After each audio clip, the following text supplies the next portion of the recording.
तो हम लोग अब पढ़ने जा रहे हैं मोशनल ईएमएफ। जो मैंने आपसे कहा था कि यह टॉपिक मैं बाद में भी लिखूंगा, वही है यह टॉपिक मोशनल ईएमएफ। इसमें क्या होता है, जब एक कंडक्टर मैग्नेटिक फील्ड के अंदर मूव करता है तो उसके अंदर इंड्यूस्ड ईएमएफ प्रोड्यूस होने के प्रोसेस को मोशनल ईएमएफ कहते हैं, है ना।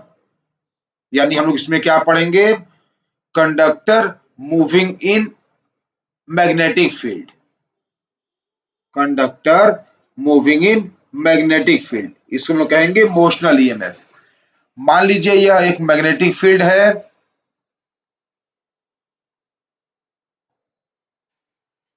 अभी मैग्नेटिक फील्ड को यूनिफॉर्म मान रहा हूं मैं।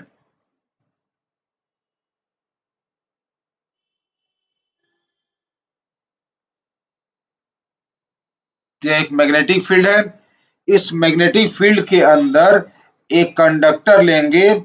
चलिए हम लोग रॉड एज्यूम करते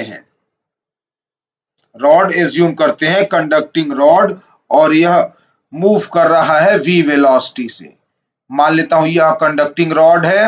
रॉड का वैसे तो थिकनेस होता नहीं है, बट कुछ पॉइंट्स को समझने के लिए मैं थोड़ा सा इसका थिकनेस दिखा रहा हूं मैं। तो मान लीजिए यह एक कंडक्टिंग रॉड है, ऊपर वाले एंड को P कहा, नीचे वाले एंड को Q कहा, इसका लेंथ L, और यह v वेलोसिटी से मूव कर रहा है। यह एक कंडक्टर है, मैग्नेटिक फील्ड के अंदर मूव कर रहा है। तो हम लोग देखेंगे कि इसके अंदर ऐसा क्या होगा कि इंड्यूस्ड ईएमएफ प्रोड्यूस हो जाएगा। तो हम लोग पढ़ चुके हैं पहले, कई बार मैं एग्जांपल दे चुका हूं कि अगर आप ट्रेन के अंदर बैठे रहें, ट्रेन मूव करेगा v वेलोसिटी से, तो आपका भी वेलोसिटी v होगा। तो मैं क्या कर रहा हूं, इसके फ्री इलेक्ट्रॉन्स को कंसीडर कर रहा हूं। जो इसके अंदर फ्री इलेक्ट्रॉन्स हैं उनको कंसीडर कर रहा हूं मैं। तो अगर कंडक्टर मूव कर रहा है तो इसके अंदर के फ्री इलेक्ट्रॉन्स भी मूव कर रहे हैं। तो मान लीजिए यह एक फ्री इलेक्ट्रॉन है, ये कंडक्टर के अंदर ये एक फ्री इलेक्ट्रॉन है, ठीक है ना। अब बताइए, ये इलेक्ट्रॉन चार्ज पार्टिकल होता है और मैग्नेटिक फील्ड बी भी अप्लाई किया गया है। तो चार्ज पार्टिकल यानी इलेक्ट्रॉन जब मैग्नेटिक फील्ड में v वेलोसिटी से मूव करेगा तो उस पर फोर्स, मैग्नेटिक फोर्स लगेगा कि नहीं लगेगा, लगेगा ना मैग्नेटिक फोर्स। तो मान लीजिए इस पर मैग्नेटिक फोर्स लगा Fm, मैग्नेटिक फोर्स को शॉर्टकट में लिखूंगा Fm। तो मान लीजिए इस पर मैग्नेटिक फोर्स लगा Fm, ये मैग्नेटिक फोर्स लगा Fm, ठीक है ना। तो इस इलेक्ट्रॉन पर यह मैग्नेटिक फोर्स लगा, जिसकी वजह से क्या होगा कि इलेक्ट्रॉन्स नीचे की तरफ एकुमुलेट हो जाएंगे, इलेक्ट्रॉन्स नीचे की तरफ आना शुरू कर देंगे। जब इलेक्ट्रॉन्स नीचे की तरफ आना शुरू कर देंगे तो नीचे बन जाएगा नेगेटिव पोलैरिटी। नीचे नेगेटिव पोलैरिटी बनेगा तो ऊपर पॉजिटिव पोलैरिटी बन जाएगा। ऊपर इलेक्ट्रॉन की डिफिशियंसी हो गई तो पॉइंट P की ओर, एंड P की ओर पॉजिटिव टर्मिनल बन जाएगा और Q की ओर नेगेटिव टर्मिनल बन जाएगा। तो प्लस से माइनस की ओर इलेक्ट्रिक फील्ड बन जाएगा इसके अंदर, है ना। प्लस से माइनस की ओर इलेक्ट्रिक फील्ड बन जाएगा, बनेगा ना प्लस से माइनस की ओर इलेक्ट्रिक फील्ड। तो जो प्लस से माइनस की ओर इलेक्ट्रिक फील्ड बन जाएगा तो नीचे की ओर P से Q की ओर इलेक्ट्रिक फील्ड बना, तो इलेक्ट्रिक फील्ड इलेक्ट्रॉन पर अपने उल्टा लगाएगा फोर्स, तो ये हो गया इलेक्ट्रिक फोर्स, ठीक है ना। ये इलेक्ट्रिक फोर्स हो गया।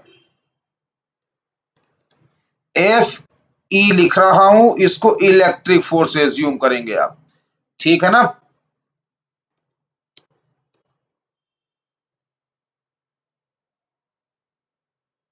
ठीक, तो ऊपर लगने लगा electric force.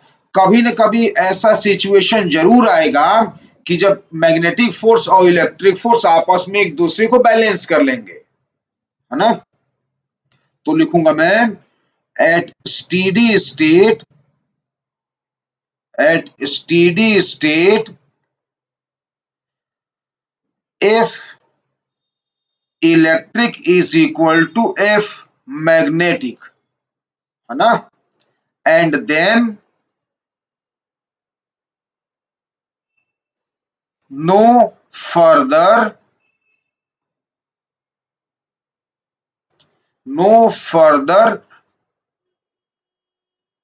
shifting of electrons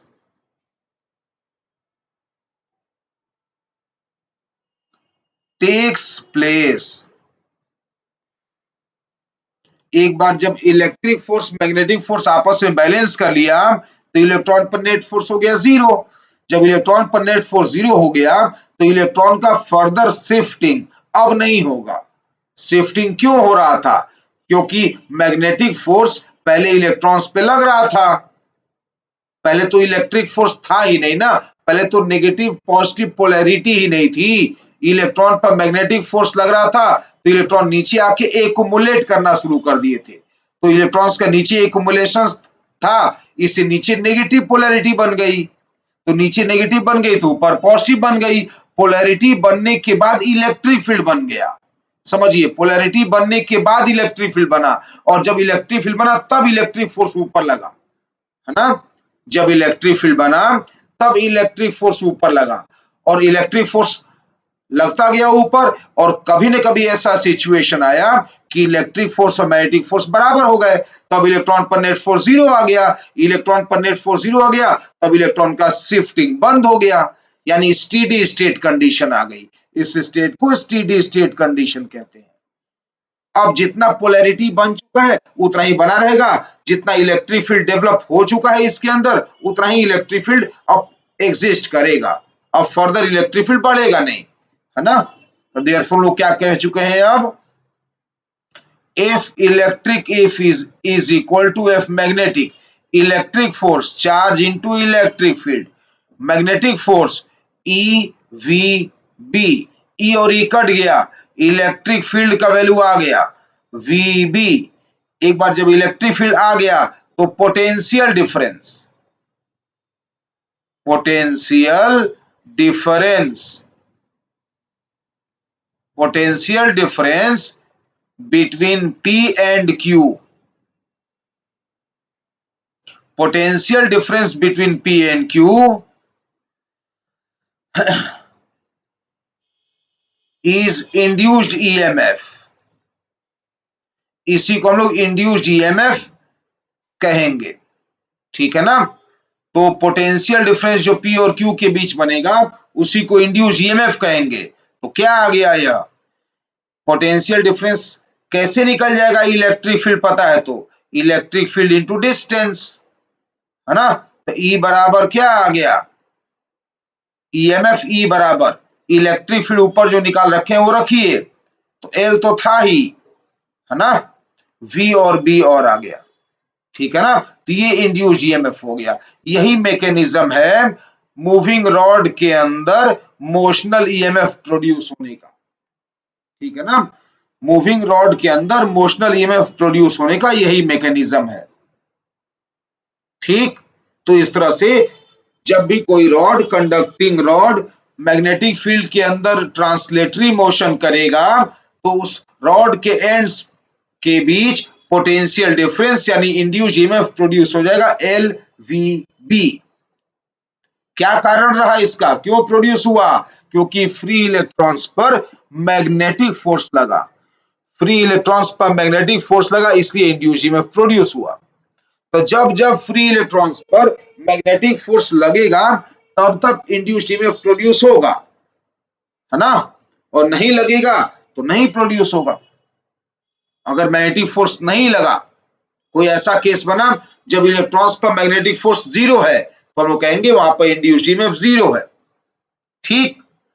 दूसरी बात बताइए, पॉजिटिव एंड कौन सा बना, P या Q? पॉजिटिव एंड कौन सा बना, P या Q? पॉजिटिव एंड P बना। तो ये पॉजिटिव एंड कैसे डिटरमाइन करेंगे, पॉजिटिव टर्मिनल कैसे डिटरमाइन करेंगे? वेलोसिटी किधर है, वेलोसिटी किधर है, I डायरेक्शन में। मैग्नेटिक फील्ड किधर है, जे डायरेक्शन में, है ना। तो अगर आप लिखते हैं V क्रॉस बी, अगर मान लीजिए अगर आप V क्रॉस बी निकालने की कोशिश करते हैं, देखिए एक बार क्या होता है। तो V किधर है, आई कैप में, B किधर है, माइनस के कैप में। तो कितना आ गया, यह कितना आ गया बोलिए, ये कितना आ गया इसका वैल्यू। आई क्रॉस माइनस के क्या होता है, आई जे के, याद है ना, आई जे के। आप लेते हैं ना सर्किल बनाकर क्रॉस वर्ड करने के लिए, आई जे के लेते हैं ना। तो आई क्रॉस के क्या हो जाएगा, आई क्रॉस के हो जाएगा माइनस जे। आई क्रॉस के हो जाएगा माइनस के, और माइनस पहले से लगाया तो आ गया जे कैप। जे कैप मतलब किधर, ऊपर। जे कैप किधर जाता है, ऊपर जाता है ना। तो देखिए ऊपर की ओर पॉजिटिव टर्मिनल बना है, ऊपर, पी ऊपर है ना, पी ऊपर वाला एंड है ना, तो ऊपर की ओर पॉजिटिव टर्मिनल बना है। तो हम लोग पॉजिटिव टर्मिनल डिटरमाइन कैसे कर सकते हैं, V क्रॉस B का डायरेक्शन देखकर। ठीक है, तो नीचे लिख दे रहा हूं positive, positive terminal, positive terminal can B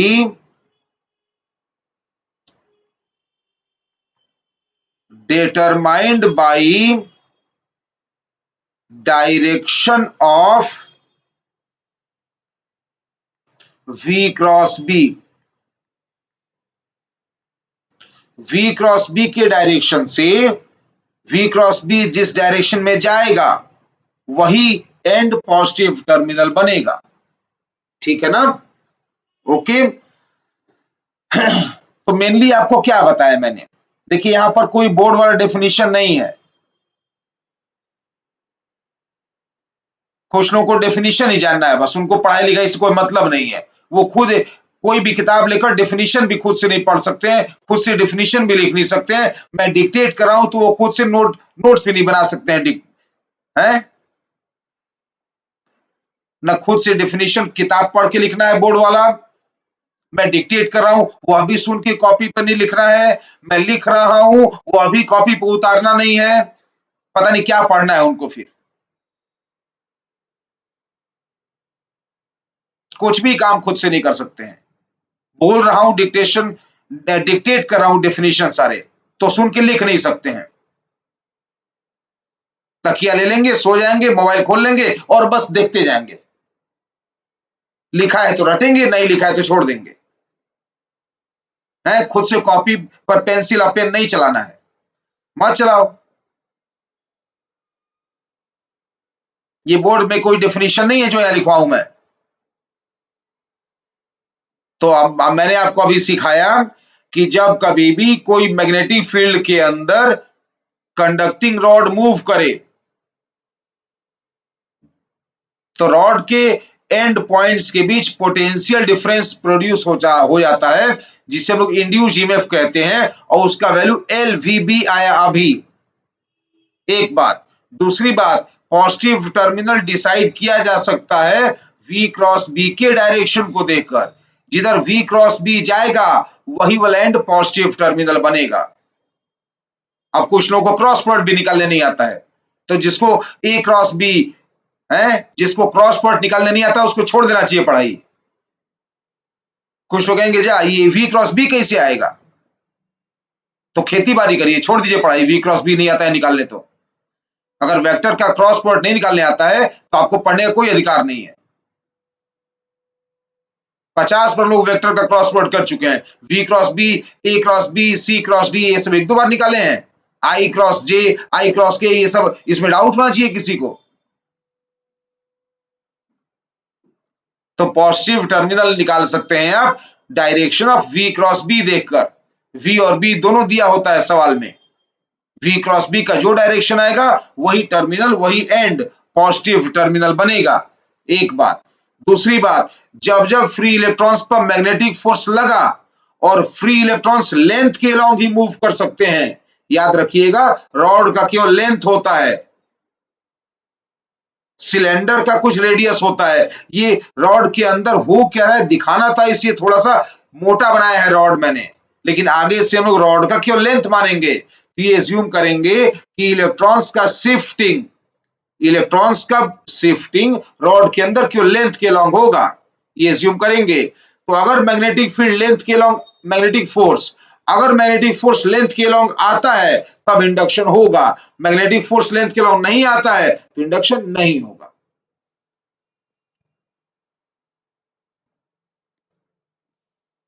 जैसे देखिए कुछ और एग्जांपल्स ले रहा हूं मैं,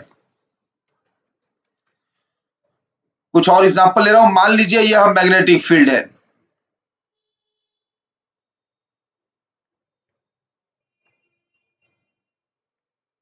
ये मान लीजिए मैग्नेटिक फील्ड है और इस मैग्नेटिक फील्ड में ये कंडक्टिंग रॉड है, इस मैग्नेटिक फील्ड में ये रॉड पी क्यू है। देखिए अब क्यों लेंथ दिखा रहा हूं मैं, एल लेंथ है, ऊपर वाला एंड पी, नीचे वाला एंड क्यू, और यह अपने लेंथ के पैरेलल चल रहा है, v वेलोसिटी से मैग्नेटिक फील्ड बी में लेंथ के पैरेलल चल रहा है। तो इलेक्ट्रॉन्स ऊपर जा रहे हैं, अगर इलेक्ट्रॉन्स ऊपर जा रहे हैं तो मैग्नेटिक फोर्स लेंथ के लॉन्ग आएगा क्या, मैग्नेटिक फोर्स इलेक्ट्रॉन्स पर लेंथ के लॉन्ग आया, magnetic force v cross B होता है ना, मैग्नेटिक फोर्स वेलोसिटी और मैग्नेटिक फील्ड का क्रॉस प्रोडक्ट से आता है ना q, v क्रॉस बी, यही ना आया था। तो v क्रॉस बी समझो, q v cross B magnetic force है, तो v क्रॉस बी जब निकालेंगे आप तो वह v के भी परपेंडिकुलर आएगा और b के भी परपेंडिकुलर आएगा। तो v के परपेंडिकुलर तो आएगा ही ना मैग्नेटिक फोर्स, तो अगर वेलोसिटी के परपेंडिकुलर आएगा तो लेंथ के परपेंडिकुलर आएगा मैग्नेटिक फोर्स। लेंथ और वेलोसिटी सेम डायरेक्शन में है ना, लेंथ वर्टिकल है, वेलोसिटी भी वर्टिकल है, तो magnetic force v cross B velocity के परपेंडिकुलर यानी लेंथ के परपेंडिकुलर, लेंथ के परपेंडिकुलर मैग्नेटिक फोर्स लगा तो ईएमएफ इंड्यूस नहीं होगा। पहले ही आपको बताया मैंने, अगर मैग्नेटिक फोर्स लेंथ के एलोंग आता है तभी इंडक्शन होगा, तो मैग्नेटिक फोर्स या लेंथ के परपेंडिकुलर गया, इंड्यूस्ड ईएमएफ 0 होगा। ठीक है, दूसरा एग्जांपल देखिए, सेकंड एग्जांपल देखिए। मान लीजिए यह मैग्नेटिक फील्ड है, ये मैग्नेटिक फील्ड लाइन से एज्यूम करिए, ये मैग्नेटिक फील्ड लाइंस है और रॉड पी क्यू जिसका लेंथ हम लोग एल मानेंगे, ये रहा, ये रॉड पी क्यू है ना, ये रॉड पी क्यू है, ये ऊपर वाला पॉइंट पी और नीचे वाला पॉइंट क्यू, एल लेंथ है इसका, ये एक्स डायरेक्शन में जा रहा है मैग्नेटिक फील्ड के एलोंग, है ना। अब बताइए इंड्यूस ईएमएफ होगा कि नहीं होगा, इंड्यूस ईएमएफ आएगा कि नहीं आएगा, नहीं आएगा। क्यों नहीं आएगा, बिकॉज वेलोसिटी और मैग्नेटिक फील्ड पैरेलल हो गए, तो magnetic force v cross B, magnetic force v cross B, v और b पैरेलल हो गए तो मैग्नेटिक फोर्स 0, तो इलेक्ट्रॉन का शिफ्टिंग नहीं हो रहा है, इंड्यूस्ड ईएमएफ 0। अगला एग्जांपल देखिए, एग्जांपल नंबर 3। अब आप समझ गए लेंथ के एलोंग, एग्जांपल नंबर 1 में क्या देखा कि वेलोसिटी लेंथ के एलोंग नहीं होना चाहिए, वेलोसिटी जो है रॉड का लेंथ के एलोंग नहीं होना चाहिए, वेलोसिटी लेंथ के परपेंडिकुलर होना चाहिए।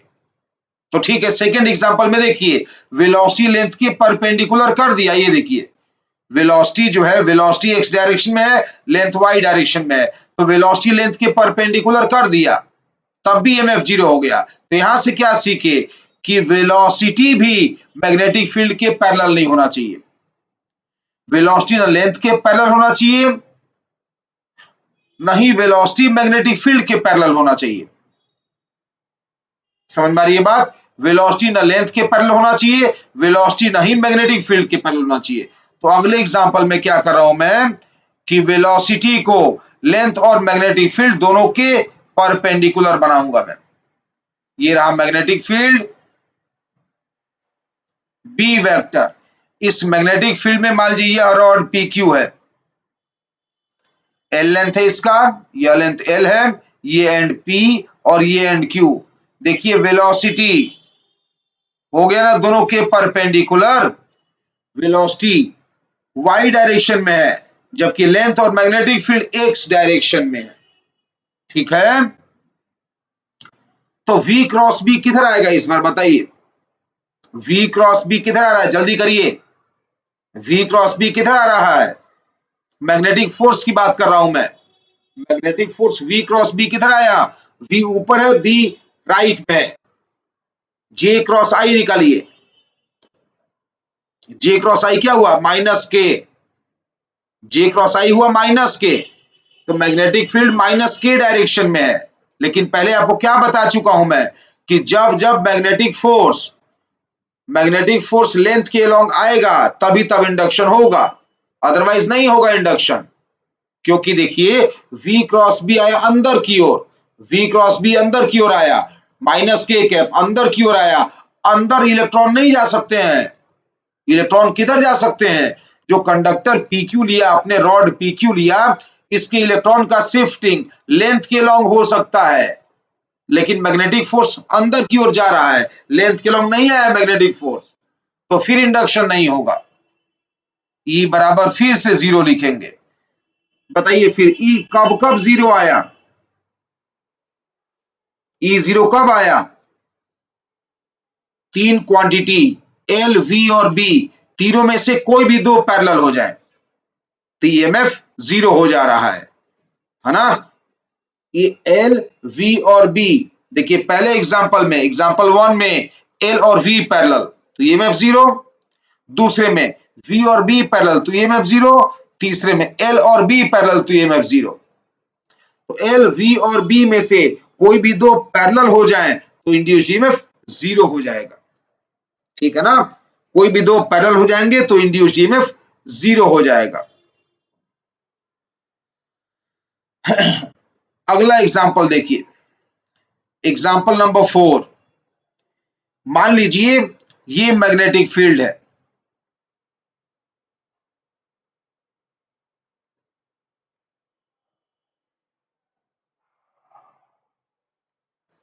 ये मान लीजिए मैग्नेटिक फील्ड है यूनिफॉर्म, ये मैग्नेटिक फील्ड B है, इस मैग्नेटिक फील्ड में ये रहा रॉड, रॉड PQ मान लीजिए ये है,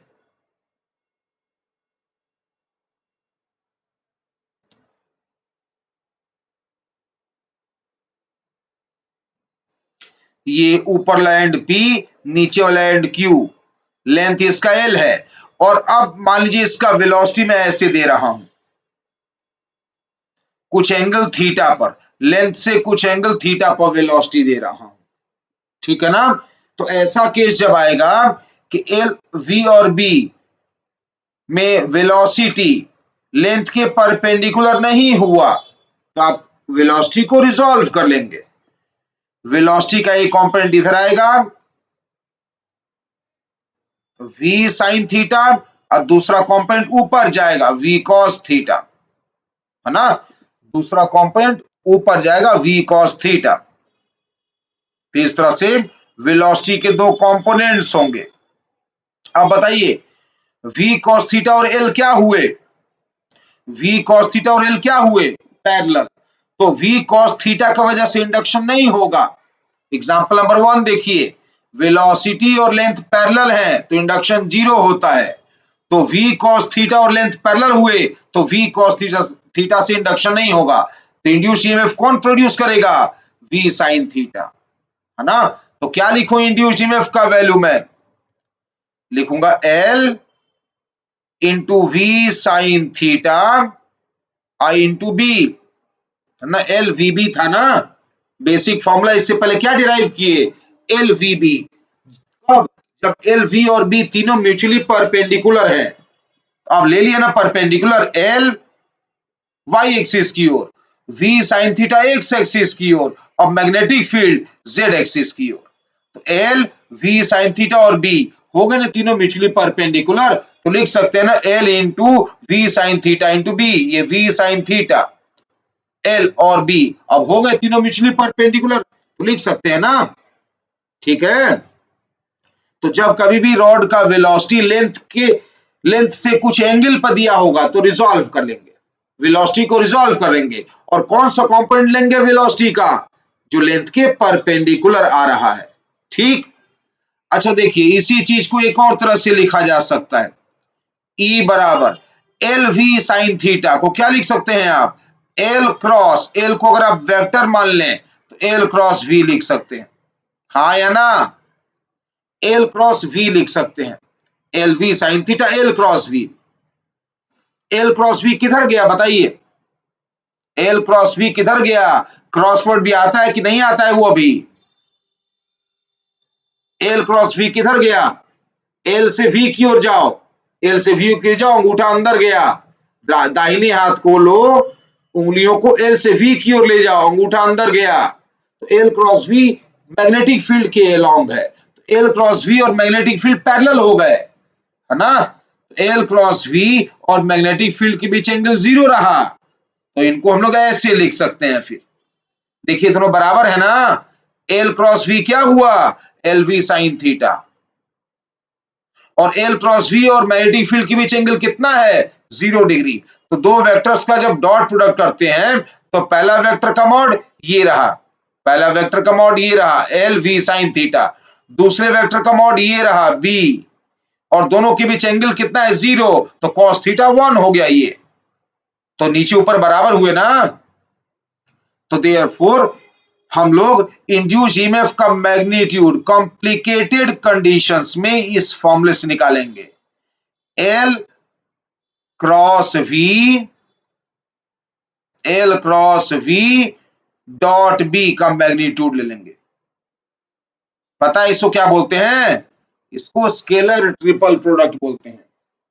किसी भी दो वेक्टर्स का एल वी बी, तीन वेक्टर है ना, लेंथ को भी वेक्टर मान लीजिए, तो तीन वेक्टर हो गए ना एल वी और बी, किसी भी दो वेक्टर्स का जो आपको आसान लगे उनका क्रॉस प्रोडक्ट करिए और तीसरे वाले से डॉट कर दीजिए, ठीक है ना, तीसरे वाले से डॉट कर दीजिए, ओके, ठीक है।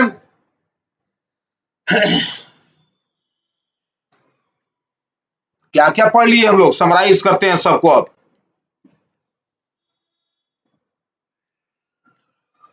सबसे पहले क्या पढ़े, क्या याद रखें, सबसे पहले फर्स्ट पॉइंट में क्या याद रखें, फर्स्ट पॉइंट पे याद रखेंगे कि इंड्यूस ईएमएफ बराबर होता है L V B, induce EMF L V B होता है किस कंडीशन में, when L V and B are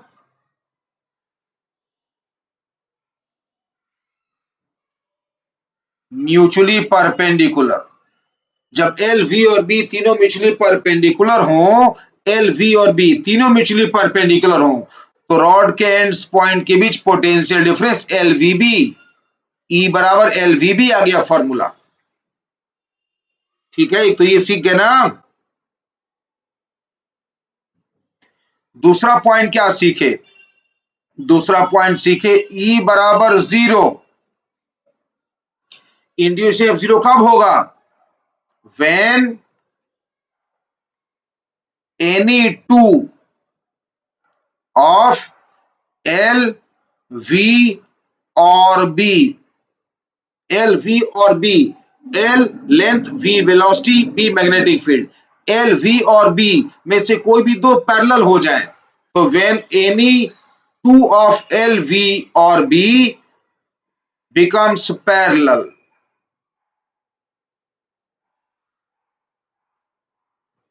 जब कोई भी दो पैरेलल हो जाएंगे तो इंड्यूस्ड ईएमएफ 0 हो जाएगा, ठीक है।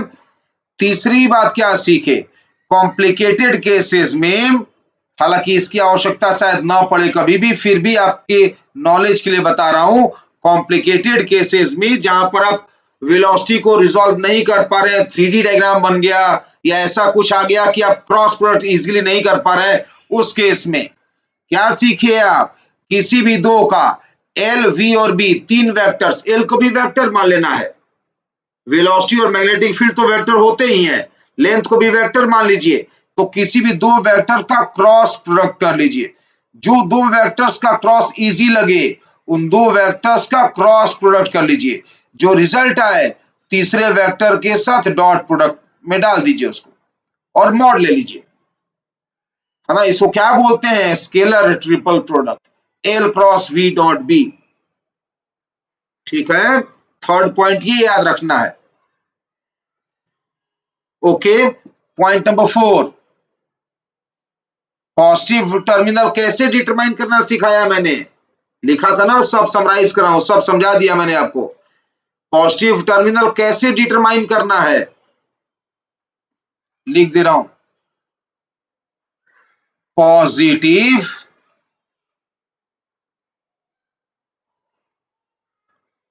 Terminal of rod P Q, rod P Q का positive terminal can be determined by the direction of V cross B। जिस डायरेक्शन में V क्रॉस B आया वही टर्मिनल पॉजिटिव होगा। V क्रॉस B ऊपर गया तो point P positive, V cross B नीचे आया तो point Q negative, point Q positive. जिधर V क्रॉस B जाएगा उधर का टर्मिनल पॉजिटिव बन जाएगा। ठीक है ना? ओके,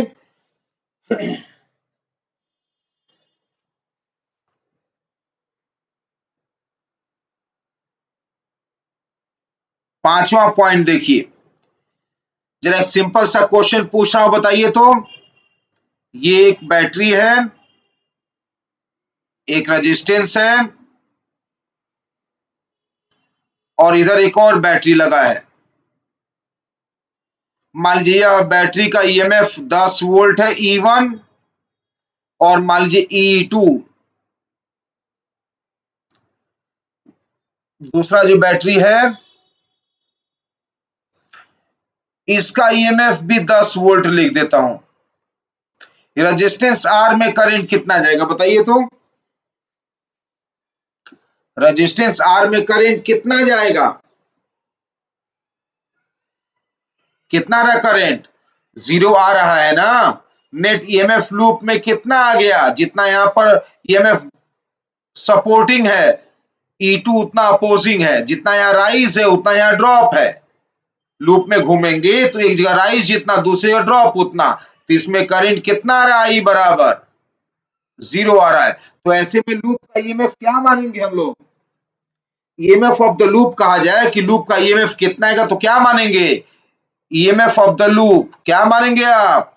मानेंगे ना 0। लूप में कोई ईएमएफ है नहीं ना है, तो ईएमएफ ऑफ लूप 0 मानेंगे ना। ठीक है ना, ध्यान रखिएगा। अब इसी पर बेस करके एक अगला कॉन्सेप्ट बताने जा रहा हूं। मान लीजिए यह एक मैग्नेटिक फील्ड है, ये एक मैग्नेटिक फील्ड है और इसमें स्ट्रेट कंडक्टर नहीं है। कंडक्टर जो है उसका शेप स्ट्रेट नहीं है, कर्व है। मान लीजिए कि ये पॉइंट P है और कंडक्टर इरेगुलर शेप का, मान लीजिए ऐसे है, ये पॉइंट Q है। अगर आपसे पूछा जाए कि इस तरह के कंडक्टर में, इस तरह के रॉड में जो स्ट्रेट नहीं है, इसमें इंड्यूस्ड ईएमएफ निकालिए। अगर अगर यह v वेलोसिटी से PQ के परपेंडिकुलर मूव कर रहा है, वेलोसिटी v जो है PQ, जो PQ जोड़ने वाली लाइन आ रही है, PQ को जोड़ देंगे y एक्सिस बन जाएगा।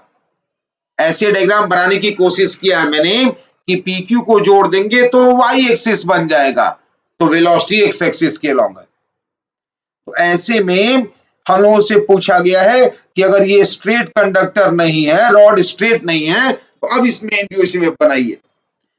तो एक काम करिए, एक हाइपोथेटिकल रॉड लीजिए, कंडक्टर, एक हाइपोथेटिकल कंडक्टर लीजिए जो डायरेक्टली P से Q जा रहा है। ऐसे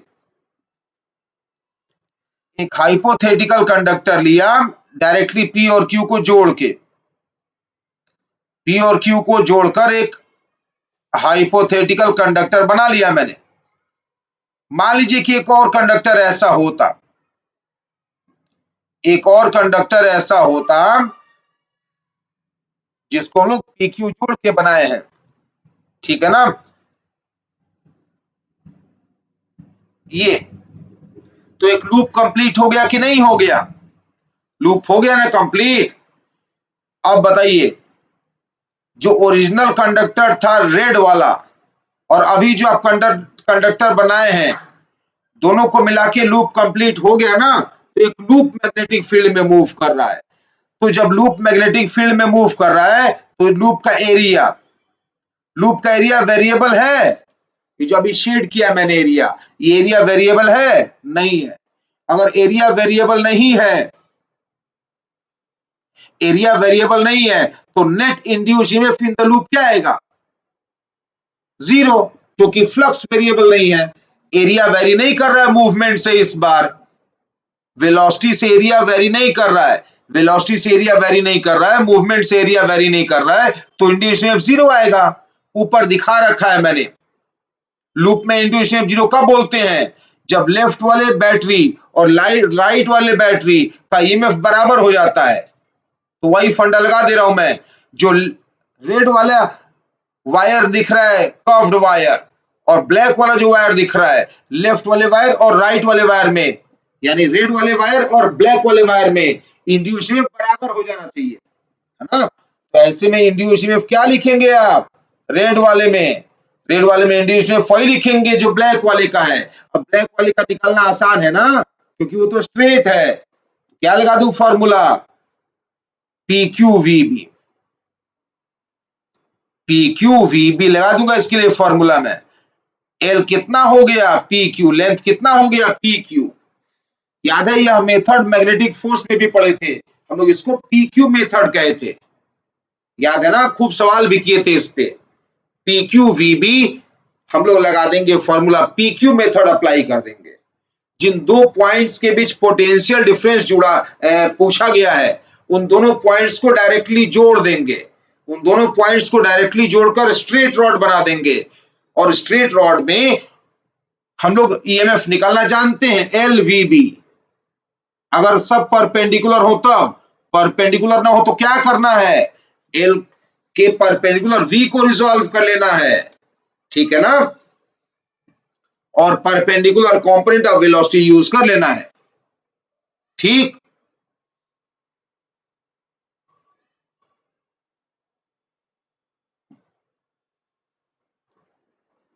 अब हम लोग कुछ क्वेश्चंस करेंगे, जितना थ्योरी पढ़े हैं उस पर कुछ क्वेश्चंस करेंगे, है ना।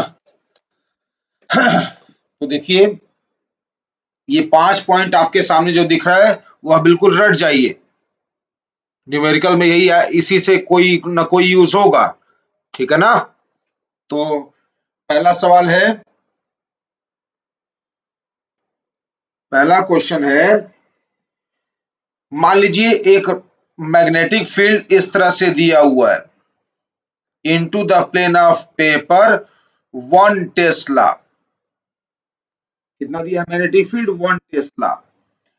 एक रॉड है जिसका लेंथ 10 सेंटीमीटर है। ये रॉड है, इसका लेंथ 10 सेंटीमीटर है, और यह रॉड इधर मूव कर रहा है। Velocity v is equal to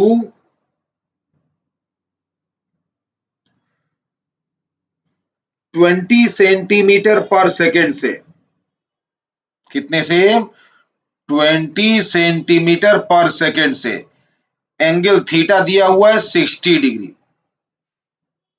तो आपसे पूछा गया find induce EMF in the rod. Find induce EMF in the rod. इस रॉड में इंड्यूस ईएमएफ कितना होगा? तो बताइए। जब रॉड को ट्रांसलेट करें मैग्नेटिक फील्ड में और उसका वेलोसिटी लेंथ के परपेंडिकुलर ना हो, तो क्या करना चाहिए? सबसे पहले वेलोसिटी को रिजॉल्व कर लेना चाहिए। इधर की ओर वेलोसिटी को किधर रिजॉल्व करना चाहिए? लेंथ के परपेंडिकुलर, वेलोसिटी को लेंथ के परपेंडिकुलर रिजॉल्व कर लेना चाहिए। तो वेलोसिटी का कंपोनेंट लेंथ के परपेंडिकुलर लेंगे तो क्या आएगा, v cos या v sin, क्या आएगा। जब मैं इंड्यूस्ड ईएमएफ लिखूंगा तो L क्या लिखूं बताइए, वेलोसिटी का परपेंडिकुलर कंपोनेंट क्या लिखूं, v cos या v sin, v sin 60 degree ना, जिधर एंगल उधर cos होता है, दूसरी ओर sin होता है। तो एंगल दिया है 60 डिग्री लेंथ से y एक्सिस से, तो y कंपोनेंट आएगा cos में, x कंपोनेंट जो लेंथ के परपेंडिकुलर होगा आएगा sin में। L ये परपेंडिकुलर वेलोसिटी इनटू b, सबका वैल्यू रखिए। L बराबर कितना दिया है 0.1 सेंटीमीटर है ना, V बराबर 20/100 मीटर में आया, साइन 60 कितना होता है √3/2, मैग्नेटिक फील्ड 1 दिया है।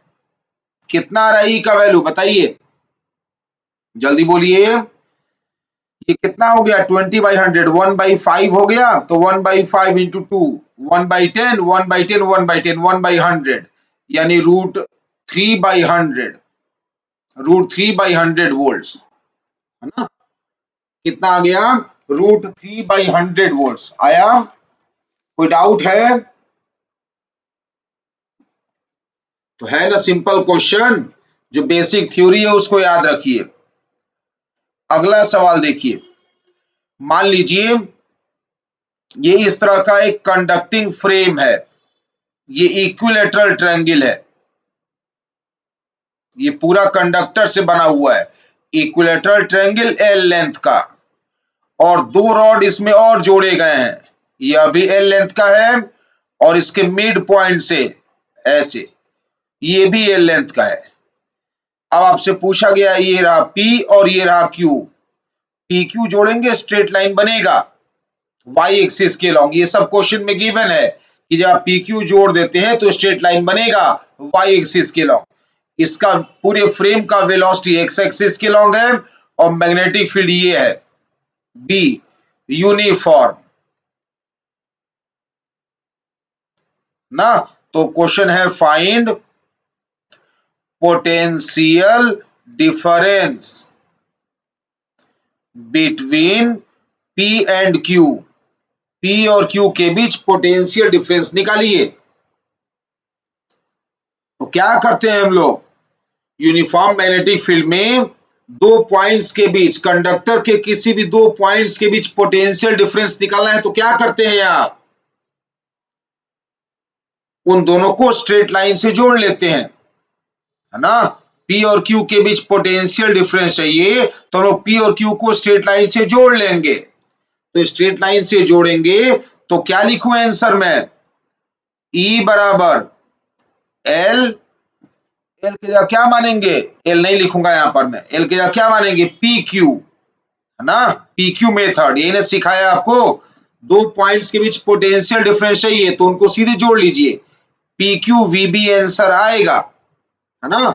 कितना इजी है देखिए, पी क्यू का लेंथ निकालने की कोशिश कर रहा हूं, ये हाइट ऑफ ट्रायंगल एच मान लीजिए, तो पी क्यू क्या लिखूं मैं, ऊपर एल दिख रहा है प्लस बीच में एल दिख रहा है, हाइट ऑफ ट्रायंगल नीचे वाला रॉड भी एल दिख रहा है, वी बी, इक्विलैटरल ट्रायंगल का हाइट बताइए, हाइट ऑफ इक्विलैटरल ट्रायंगल क्या लेते हैं आप, बोलिए क्या लिखूं, √3l/2 हो गया ना एच, ये आंसर है। देख लीजिए कितना इजी है, देख लीजिए कितना आसान है। तो बस बेसिक कॉन्सेप्ट याद रखिए, अगर कोई कंडक्टर है वह ट्रांसलेट कर रहा है यूनिफॉर्म मैग्नेटिक फील्ड में, किसी भी दो पॉइंट्स के बीच आपको पोटेंशियल डिफरेंस चाहिए तो उन दोनों को सीधे जोड़ लीजिए, पी क्यू मेथड अप्लाई कर दीजिए और पी क्यू वी भी लगा दीजिए, बशर्ते कि पी क्यू वी और बी तीनों म्यूचुअली परपेंडिकुलर हो, ठीक है। अगला सवाल देखिए, मान लीजिए magnetic field out of the plane of paper है, जेड एक्सिस के along, uniform magnetic field Z axis के लॉन्ग दिया हुआ है और एक ट्रायंगुलर लूप दिया हुआ है, कंडक्टर से बना हुआ ट्रायंगुलर लूप है, राइट एंगल ट्रायंगल बन रहा है, ये राइट एंगल ट्रायंगल बन रहा है। इस एंड को लिख रहा हूं ए, इसको लिख रहा हूं बी और इसको लिख रहा हूं मैं सी। ठीक, यहां पर 90 डिग्री है, ये 90 डिग्री है। ओके, ये आप मान सकते हैं L1 और ये मान सकते हैं L2 और ये पूरा का पूरा फ्रेम एक्स डायरेक्शन में v स्पीड से जा रहा है। ठीक है ना, तो आपसे पूछा गया है find induced EMF, find induced EMF. पहला सवाल, इन ए सी, ए से लेके सी तक का जो रॉड दिख रहा है उसमें इंड्यूस्ड ईएमएफ। दूसरा सवाल, इन बी सी। तीसरा सवाल, इन ए सी, सॉरी ए सी दो बार हो गया। तीसरा सवाल ए बी कर लीजिए, तीसरा सवाल ए बी, है ना। देखिए, बताइए पहला सवाल का आंसर क्या लिखूं? इंड्यूस्ड ईएमएफ ए और सी के बीच कितना आएगा? कितना आएगा? जीरो। क्यों आएगा जीरो बोलिए? As L1 and V are parallel, है ना। लेंथ और वेलोसिटी हो गए ना पैरेलल, लेंथ और वेलोसिटी पैरेलल होते हैं तो क्या आता है इंड्यूस्ड ईएमएफ? जीरो। दूसरा सवाल, इंड्यूस्ड ईएमएफ बी और सी के बीच क्या लिखेंगे? बताइए, BC का लेंथ कितना दिया है? L2 और L2 के परपेंडिकुलर दिया है वेलोसिटी और मैग्नेटिक फील्ड भी देखिए Z एक्सिस के लॉन्ग है, तो हो गए ना तीनों mutually perpendicular. L2 Y axis, velocity X axis, magnetic field Z axis, हो गए ना तीनों म्यूचुअली परपेंडिकुलर। तो यहां तो डायरेक्ट फॉर्मूला लगेगा L2 VB, है ना, L2 VB आएगा। पॉजिटिव टर्मिनल कौन होगा जरा बताइए तो इस बार, हालांकि पूछा नहीं है मैंने फिर भी चलिए बताइए तो पॉजिटिव टर्मिनल कौन आएगा? कैसे निकालते हैं positive terminal? V cross B करके, है ना। फॉर पॉजिटिव टर्मिनल, मान लीजिए निकालना ही पड़ जाए एग्जाम में कोई ऑप्शन हो, तो पॉजिटिव टर्मिनल के लिए कैसे डिटरमाइन करना सिखाया मैंने? V क्रॉस B का डायरेक्शन निकालेंगे, तो V क्रॉस B किसके इक्विवेलेंट आ रहा है? V मतलब I कैप, है ना, और क्रॉस B मतलब K कैप हुआ। I क्रॉस K क्या होता है? I J K, anti clockwise रहता है ना I J K, तो I क्रॉस K माइनस जे आएगा, ये माइनस जे, माइनस जे मतलब नीचे, नीचे कौन है? C, तो therefore C is positive, C positive होगा। तीसरा सवाल, A और B के बीच निकालना है तो मैं क्या लिखूं? पूरे लूप में इंड्यूस्ड ईएमएफ कितना होगा बोलिए? पूरे लूप में, पूरे लूप का एरिया वेरी कर रहा है क्या? नहीं, लूप तो रिजिड है ना, इक्वल राइट एंगल ट्रायंगल है ना, तो राइट एंगल ट्रायंगल का एरिया तो एरिया है, उसके मूव करने से एरिया तो बदल नहीं रहा है इस बार, तो एरिया नहीं बदल रहा है। ठीक, तो फ्लक्स नहीं बदल रहा है, फ्लक्स नहीं बदल रहा तो पूरे लूप में इंड्यूस्ड ईएमएफ जीरो हो गया। तो क्या लिखेंगे आप? ए बी में इंड्यूस्ड ईएमएफ प्लस AC में इंड्यूस्ड ईएमएफ प्लस BC में इंड्यूस्ड ईएमएफ जीरो, तीन ही ना है, तो AB में इंड्यूस्ड ईएमएफ निकालना है आपको। AC में क्या निकाल रखे हैं? जीरो। BC में क्या निकाल रखे हैं आप?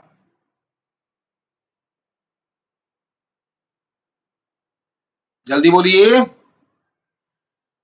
BC में क्या निकाल रखे हैं आप?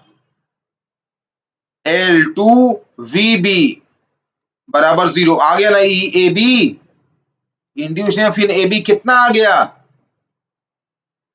दिस इंप्लॉइज कि इंड्यूस EMF इन AB का मैग्नीट्यूड ही पूछा गया है, L2VB हो गया ना। तो इस तरह से भी कर सकते हैं आप, ठीक है।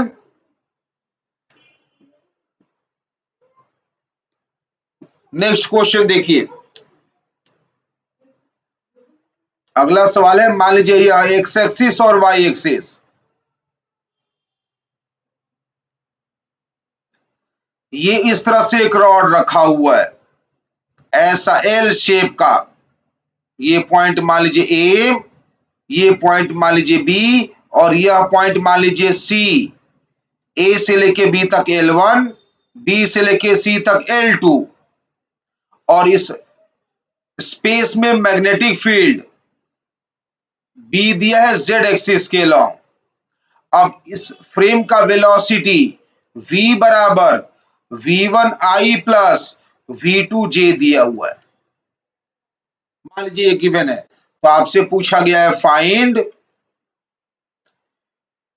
पोटेंशियल डिफरेंस बिटवीन, पहला सवाल ए बी, दूसरा सवाल ए एंड बी लिख दे रहा हूं। पहला सवाल ए एंड बी, दूसरा सवाल बी एंड सी, तीसरा सवाल ए एंड सी। 3 क्वेश्चन है, ठीक है। सॉल्व करने जा रहा हूं, देखिए बताइए ए और बी के बीच जब आप पोटेंशियल डिफरेंस निकाल रहे हैं, ए और बी के बीच जब आप पोटेंशियल डिफरेंस निकाल रहे हैं, तो ए और बी का लेंथ L1, उसके परपेंडिकुलर वाला वेलोसिटी कौन है, V1 या V2? उसके परपेंडिकुलर वेलोसिटी कौन है, V1 या V2? अगर मैं निकालूं E AB, तो AB का लेंथ कितना हुआ, L1। अब L1 के L1 LVB लगाएंगे ना आप, L1 के परपेंडिकुलर वेलोसिटी कौन है, V1 है कि V2 है? L1 एक्स एक्सिस के लॉन्ग है, इसका परपेंडिकुलर वेलोसिटी V2 हुआ, L1 V2B, ये आ गया। अब बताइए A और B में हाई पोटेंशियल पे कौन होगा, पॉजिटिव कौन बनेगा, A या B?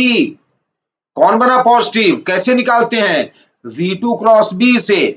V2 क्रॉस B करिए, V2 किधर है, J कैप, और B किधर है, माइनस K, तो J क्रॉस माइनस K करना है। यहीं से देख लीजिए V2 क्या है, J cap, cross V cross B निकालना होता है ना, तो V2 J कैप, और B क्या है, माइनस K कैप। कितना आ गया, माइनस I कैप। आया ना।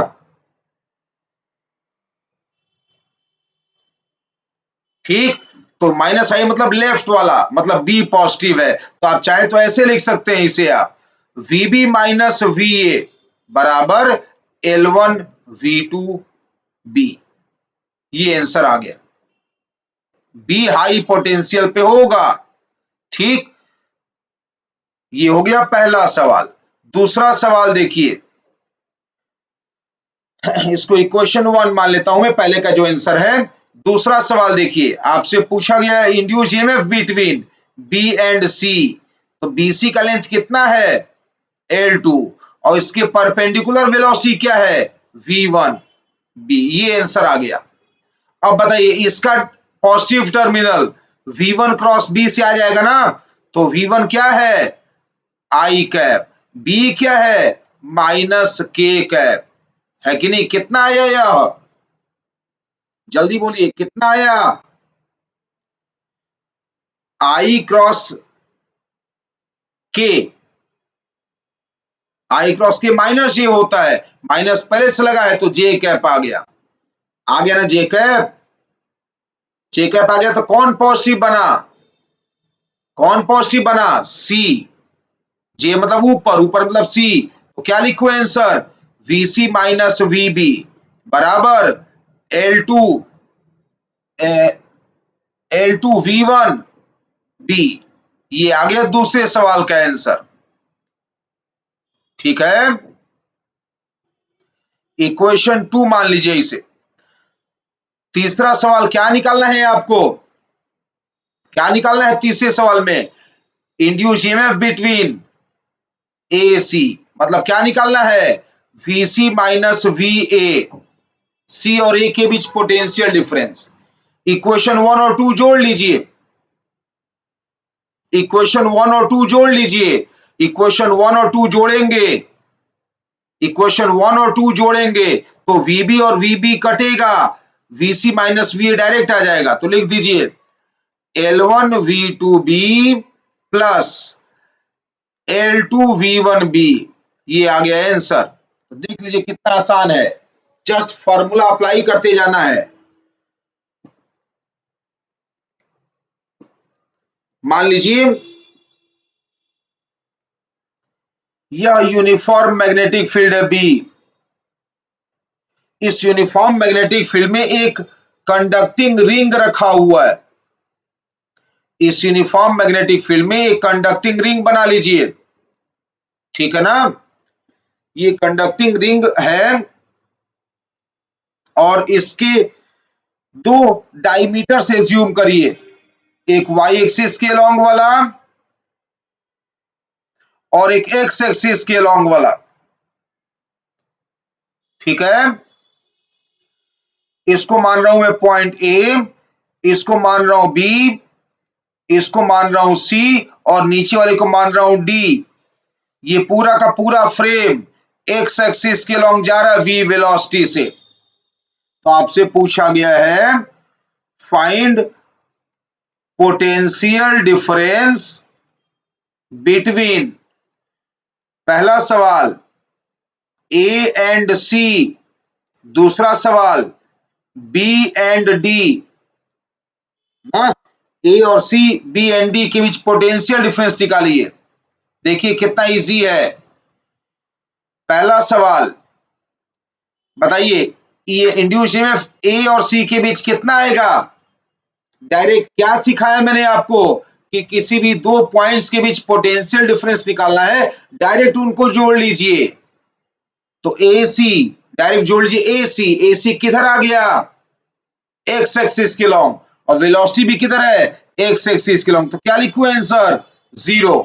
क्या रीजन है? एज AC इज पैरेलल, कोई भी दो पैरेलल हो जाए V B और L में तो EMF 0 हो जाता है। As VC is parallel to V, velocity के पैरेलल है ये, इसलिए। दूसरा सवाल, इंड्यूस ईएमएफ बिटवीन, आपको B एंड D निकालना है तो BD क्या लेंगे? क्या लेंगे? BD किधर है? Y एक्सिस के लॉन्ग। BD किधर है? ये BD किधर हुआ? Y एक्सिस के लॉन्ग। और वेलोसिटी किधर है? X एक्सिस के लॉन्ग। मैग्नेटिक फील्ड किधर है? Z एक्सिस के लॉन्ग। तो तीनों म्यूचुअली परपेंडिकुलर होते हैं तो डायरेक्ट LVB लग जाता है। ओरल क्वेश्चन है, सब ओरली सॉल्व हो जा रहे हैं, देख लीजिए।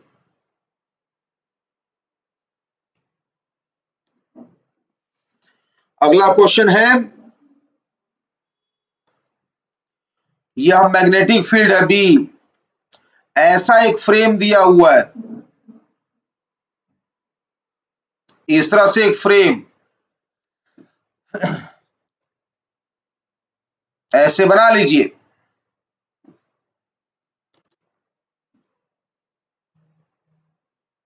ठीक, यह पॉइंट ए है, यह बी है और यह सी है।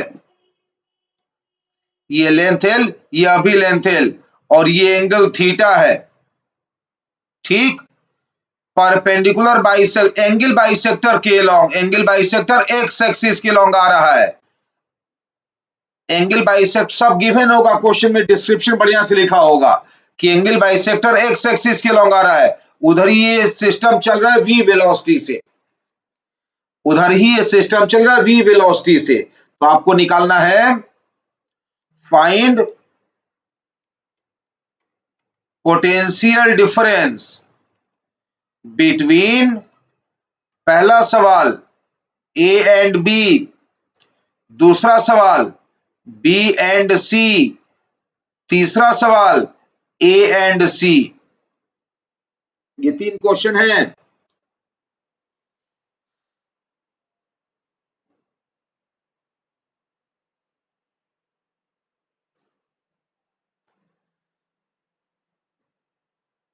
सॉल्व करना शुरू करिए। चलिए मैं पहले लेता हूं ए बी को। ये रहा ए बी, ये एंड ए है और ये एंड बी है। ध्यान रखिएगा इसका वेलोसिटी किधर दिया है, एक्स एक्सिस के लॉन्ग। इसका वेलोसिटी इधर दिया है v। ये एंगल कितना हो गया, θ/2। ये एंगल हो गया θ/2। लेंथ कितना दिया है l, ठीक है।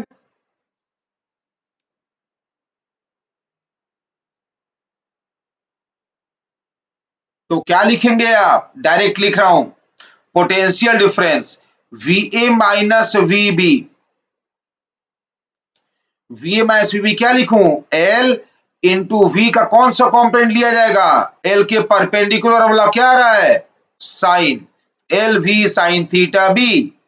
देख लीजिए ओरल ओरल क्वेश्चन है सब, है ना। इंड्यूस फेन होगा LVB, L परपेंडिकुलर वेलोसिटी क्या आ गया, लेंथ के परपेंडिकुलर डायरेक्शन में V का component V sign theta B। ठीक, ये हो गया पहला सवाल। दूसरा सवाल में देखिए, दूसरे सवाल में ये दिया हुआ है, ये एंड B है और ये एंड C है, लेंथ इसका भी L है और ये भी किधर जा रहा है, एक्स एक्सिस के लॉन्ग। वेलोसिटी V से एक्स एक्सिस के लॉन्ग जा रहा है, तो ये एंगल कितना आ गया, θ/2। जल्दी बताइए क्या लिखूं आंसर, जल्दी बोलिए। VB minus VC, VB minus VC induce EMF लिख रहा हूं मैं। पोटेंशियल डिफरेंस यही ना होता है, पोटेंशियल डिफरेंस मतलब इंड्यूस ईएमएफ। तो पोटेंशियल डिफरेंस लिख दिया ना, यही ना इंड्यूस ईएमएफ हो गया।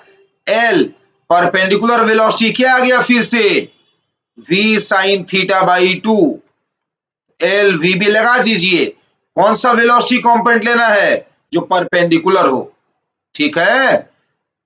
तीसरा सवाल क्या पूछा गया है, ए और सी के बीच, तो VA माइनस VC कैसे आएगा, 1 + 2 कर लीजिए। Equation number 1 plus equation number 2, 1 और 2 करेंगे जब आप, इक्वेशन 1 और 2 जोड़ दिए जब आप, तो VB और VB कट गया, VA माइनस VC डायरेक्ट आ गया। क्या लिखूं, 2L V sign θ/2 into B।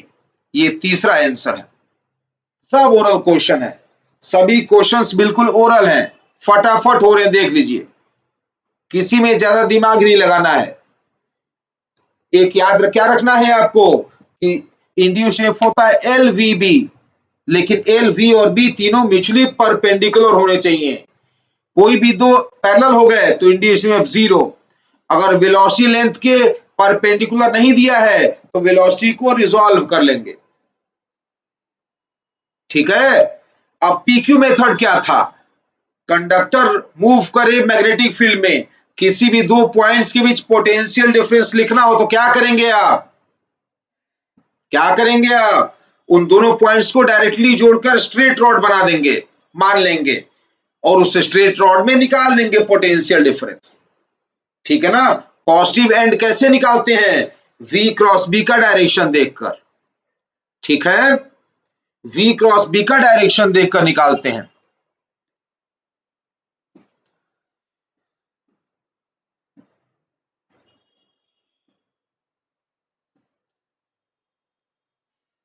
मान लीजिए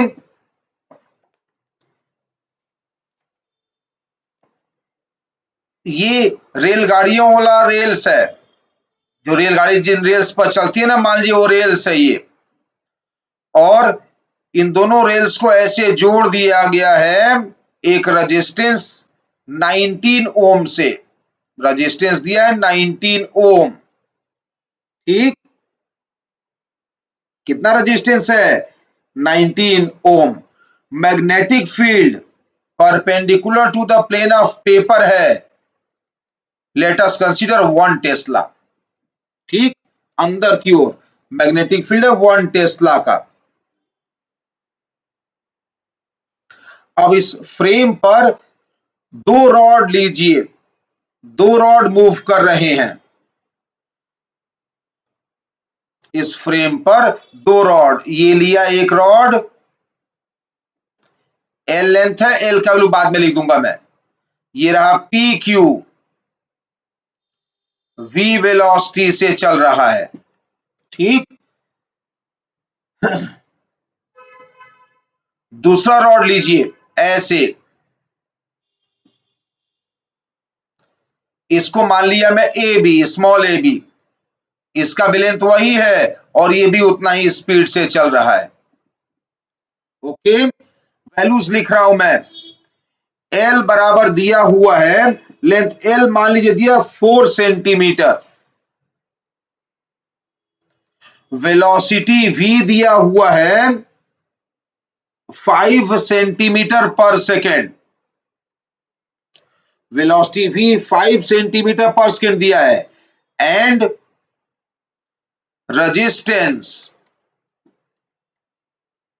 resistance of both rod PQ and AB is, इनका रेजिस्टेंस मान लीजिए 2 ओम है ईच, दोनों का रेजिस्टेंस 2 ओम और 2 ओम है। तो आपसे पूछा गया है फाइंड करेंट इन 19 ओम। 19 ओम में करंट कितना आएगा, ये सवाल है। तो मैग्नेटिक फील्ड में अगर रॉड ट्रांसलेट करे, इंड्यूस ईएमएफ प्रोड्यूस हो जाता है, होता है कि नहीं होता है? हो जाता है। ठीक है ना? तो सबसे पहले देखिए, दोनों में सब कंडीशन सिमिलर दिए हैं। पहले इंड्यूस ईएमएफ निकाल देता हूं मैं। E बराबर एल वी बी, ठीक है ना? तो E बराबर एल वी बी, एल कितना दिया है? 4/100, 4 सेंटीमीटर। वेलोसिटी 5/100, मैग्नेटिक फील्ड 1, कितना आ गया E का वैल्यू बताइए? ऊपर कितना आ गया? 20। 20 में से एक जीरो कैंसिल करिए, 2/1000, 2 मिलीवोल्ट। 2 मिलीवोल्ट इंड्यूस्ड ईएमएफ हो गया। अब सुनिए क्या बोल रहा हूं मैं, ध्यान रखिएगा। अगर आपको किसी भी रॉड में इंड्यूस्ड ईएमएफ पता हो जाए, तो आप उस रॉड को एक बैटरी से रिप्लेस कर सकते हैं। ठीक है ना? किसी भी रॉड में इंड्यूस्ड ईएमएफ अगर आपको पता चल जाए, तो आप उस रॉड को बैटरी से रिप्लेस कर दीजिएगा। जैसे ये रहा P पॉइंट और ये रहा Q पॉइंट, तो PQ के बीच इंड्यूस्ड ईएमएफ पता है आपको, तो PQ के बीच एक बैटरी बना लीजिएगा।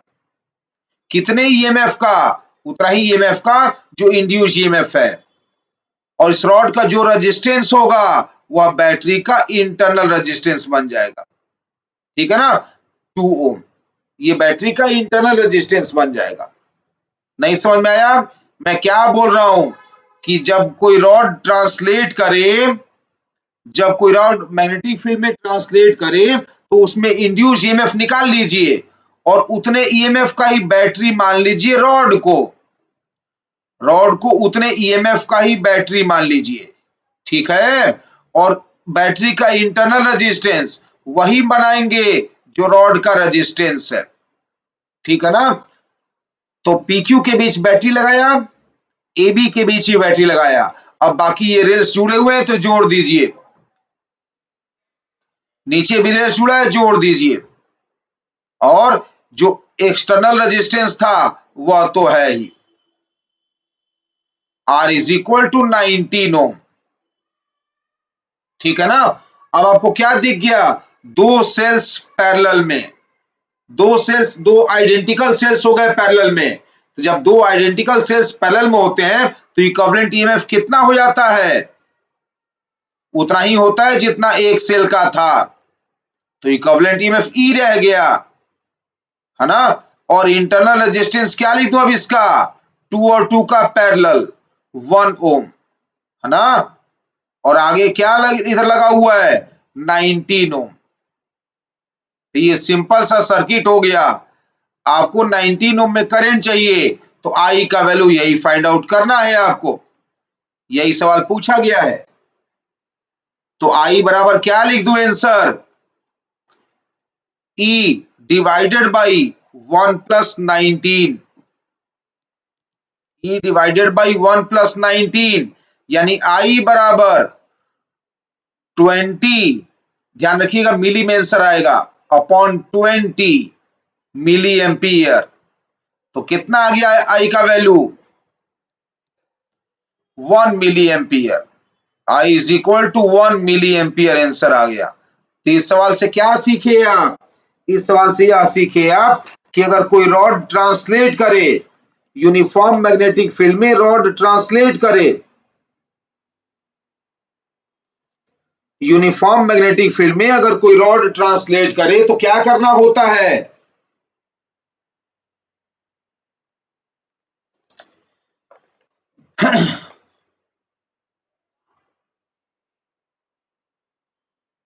उस रॉड को रिप्लेस कर देना होता है। किससे रिप्लेस करना होता है? उस रॉड को रिप्लेस कर देना होता है एक सेल से। उस सेल का रेजिस्टेंस क्या मानते हैं? उस सेल का ईएमएफ क्या मानेंगे आप? उस सेल का ईएमएफ वही मानेंगे जो इंड्यूस ईएमएफ है। और इंटरनल रेजिस्टेंस क्या मानेंगे आप? इंटरनल रेजिस्टेंस वही मानेंगे जो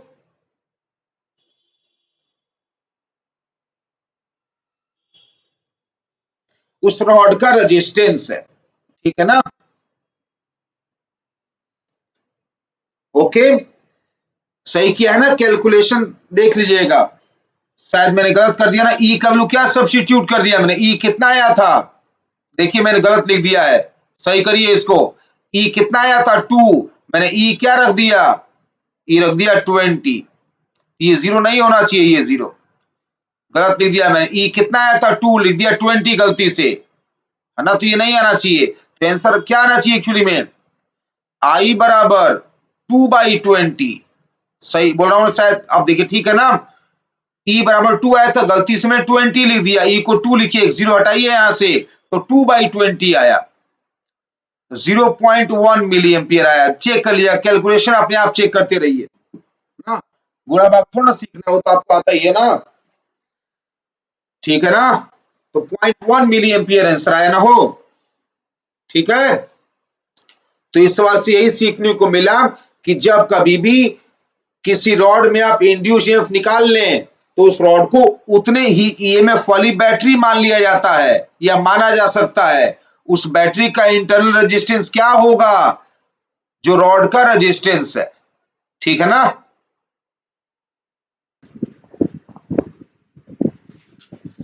आगे देखिए, एक इंपॉर्टेंट क्वेश्चन करते हैं अब।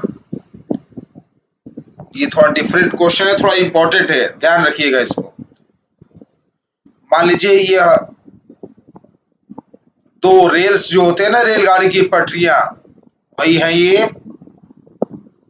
दो रेल्स हैं, कंडक्टिंग रेल्स हैं। इनका कोई रेजिस्टेंस नहीं है, रेजिस्टेंस बस यहां मान रहा हूं मैं, और कहीं भी कोई रेजिस्टेंस नहीं है। ये रेजिस्टेंस आर है, और uniform magnetic field into the plane of paper है बी। यूनिफॉर्म मैग्नेटिक फील्ड ऐसे है। अब मान लीजिए इन दोनों रेल्स पर एल लेंथ का एक रॉड है, एल लेंथ का एक रॉड है पी क्यू। यह वेलोसिटी वी नॉट से फेंक दिया गया। किससे फेंका गया? वेलोसिटी वी नॉट से। तो क्वेश्चन में पूछा गया है टी बराबर 0 पर, ये कंडीशन है ना, ये टी बराबर 0 पर कंडीशन है। ये दो रेल्स थे, दो रेल्स पर रॉड पी क्यू जिसका लेंथ एल, चलिए इसका मास भी मान लेता हूं एम, और कहीं और कोई रेजिस्टेंस नहीं है। यूनिफॉर्म मैग्नेटिक फील्ड में वी नॉट वेलोसिटी से फेंक दिया गया है। तो पूछा गया है find velocity of P Q as a function of time. Time के फंक्शन में रॉड पी क्यू का वेलोसिटी निकालिए, यह क्वेश्चन है, ठीक है ना। तो मैं एज्यूम ये कर रहा हूं सॉल्यूशन करते समय कि टी टाइम बाद रॉड थोड़ा आगे बढ़ गया और उसका वेलोसिटी v है। मान लीजिए टी टाइम बाद रॉड यहां पे आ गया और तब इसका वेलोसिटी v है। कब माना मैंने? ये t इज इक्वल टू टी पर। यही हम लोग को वेलोसिटी फाइंड आउट करने कहा गया है कि t बराबर 0 पर v नॉट वेलोसिटी से फेंक दिया गया, तो t टाइम बाद का वेलोसिटी बताइए। ये थोड़ा डिफरेंट क्वेश्चन है कॉन्सेप्ट सब सेम ही, बट थोड़ा सा इसमें ज्यादा कैलकुलेशन है। तो एक आध सवाल ऐसा भी करना चाहिए जो थोड़ा टफ हो। तो सॉल्यूशन लिखने जा रहा हूं मैं। सबसे पहले बताइए इंड्यूस ईएमएफ क्या आएगा? L V B. अब मैंने आपको क्या सिखाया कि जब कभी भी किसी रॉड में इंड्यूस ईएमएफ पता हो जाए तो क्या करना चाहिए आपको? आपको उस रॉड को एक बैटरी बना लेना चाहिए। तो ये जो पॉइंट P था और ये जो पॉइंट Q था, रॉड PQ अब आगे बढ़ गया ना, तो P पॉइंट यहाँ आ गया, Q पॉइंट यहाँ आ गया, PQ रॉड ऐसे आ गया। तो जो ये पॉइंट P था और ये जो पॉइंट Q था, इस PQ के बीच एक बैटरी जोड़ देंगे, है ना। PQ के बीच बैटरी जोड़ देंगे। कितना ईएमएफ होगा बैटरी का? वही जो इंड्यूस्ड ईएमएफ निकाल रखे हैं। ये कोई डाउट नहीं है कि P पॉजिटिव होगा, P पॉजिटिव में कोई डाउट नहीं है। V क्रॉस B करिए, V एक्स एक्सिस है, P माइनस के कैप है। यही वाला सवाल बहुत बार करा चुका हूं पीछे में। V x axis, P minus के कैप, I क्रॉस माइनस के, J कैप। तो पॉइंट P पॉजिटिव है, ऐसे P की ओर पॉजिटिव जोड़ा बैटरी का, और बाकी जो है उसको ऐसे छोड़ दीजिए।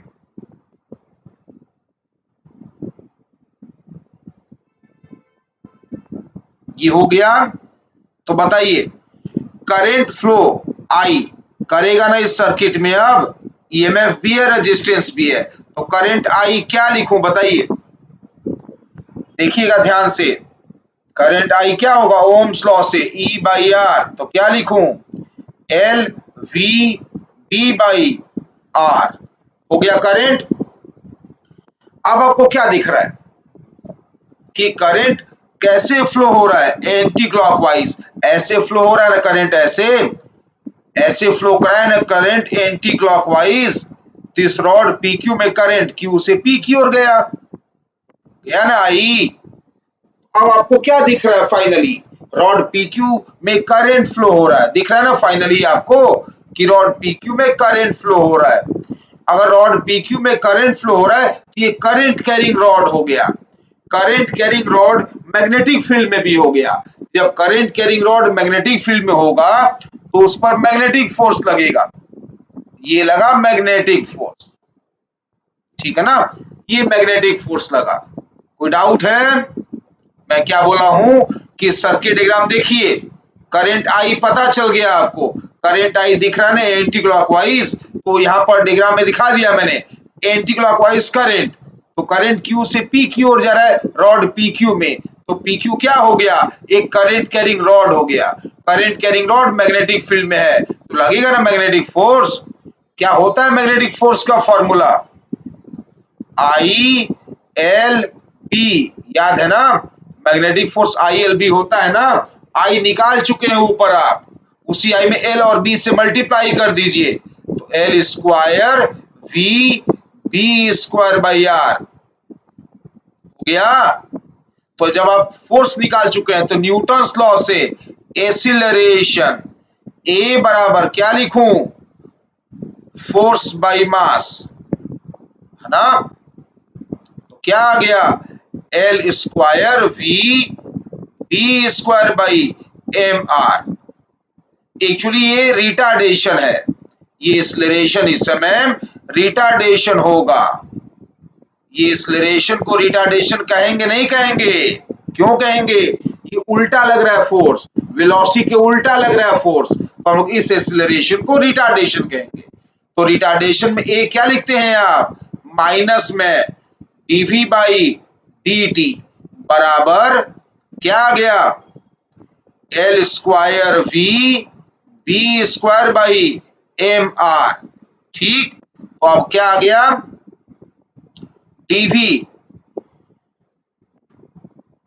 डीवी का इंटीग्रेशन, माइनस साइन RHS भेज दे रहा हूं मैं, एक्चुअली डीवी बाई वी आ गया ना LHS में, v को नीचे ला दीजिए, फंक्शन एक तरफ करिए, वेरिएबल से एक तरफ करिए, ये जो v है इसको LHS ला दिया, तो डीवी बाई वी बराबर क्या आ गया इधर, L square B square upon M R into D T.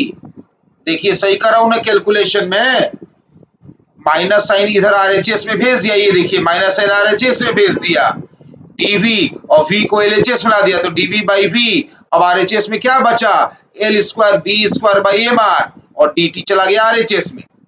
t बराबर 0 पर वेलोसिटी v नॉट है, और किसी भी टाइम t पर वेलोसिटी v निकालना है, निकल गया ना वेलोसिटी v, कर लेंगे ना इंटीग्रेट। इस तरह से थोड़ा सा मैकेनिक्स इन्वॉल्व हुआ क्या सवाल में, सवाल में हुआ कि रॉड के मोशन की वजह से इंड्यूस ईएमएफ प्रोड्यूस हुआ, उस इंड्यूस ईएमएफ में करंट फ्लो करा दिया, अब करंट कैरिंग वायर बन गया, करंट कैरिंग वायर बन गया तो मैग्नेटिक फोर्स आ गया, मैग्नेटिक फोर्स ने रिटार्डेशन करा दिया, रिटार्डेशन करा दिया तो मैकेनिक्स से हम लोग v निकाल लिए, ठीक है ना। ओके, ऐसा ही एक सवाल और दे रहा हूं मैं आपको, सिमिलर एक क्वेश्चन और है। अब इस क्वेश्चन से एक और कॉन्सेप्ट सीखेंगे आप, इसी तरह से सिमिलर एक क्वेश्चन और है, ये वही रेल्स था, ये रेजिस्टेंस है, यह दूसरा रेल है, कोई और रेजिस्टेंस कहीं नहीं मानना है, ये रहा मैग्नेटिक फील्ड बी यूनिफॉर्म, ठीक है ना। ये जो रॉड PQ था, रॉड PQ जिसका आप लेंथ L और मास M मान रहे थे, वह t बराबर 0 पर, इसका कोई इनिशियल वेलोसिटी नहीं है, u बराबर 0 है, इनिशियल वेलोसिटी 0 है ना, लेकिन इस रॉड पर फोर्स F लगाया गया है, कांस्टेंट फोर्स F लगाया गया है ना, इस रॉड पर कांस्टेंट फोर्स F लगा के इस रॉड को खींचा जा रहा है, ये कांस्टेंट फोर्स F है, ठीक है ना, ये कांस्टेंट फोर्स F से इस रॉड को खींचा जा रहा है। तो अब ऐसे केस में velocity as a function of time निकालना है ना, ये कांस्टेंट फोर्स F से खींचा जा रहा है, ध्यान रखिएगा फोर्स F किधर है, मैग्नेटिक फील्ड के परपेंडिकुलर प्लेन में है, रेल्स के अलोंग, रेल्स मैग्नेटिक फील्ड के परपेंडिकुलर प्लेन में है ना, जिस प्लेन में मोशन हो रहा है वो मैग्नेटिक फील्ड के परपेंडिकुलर हुआ कि नहीं हुआ है, XY प्लेन में ना मोशन हो रहा है और मैग्नेटिक फील्ड Z एक्सिस के अलोंग है, तो हुआ ना परपेंडिकुलर। सेम क्वेश्चन, वही सवाल, सेम क्वेश्चन है, find velocity of rod PQ as function of time,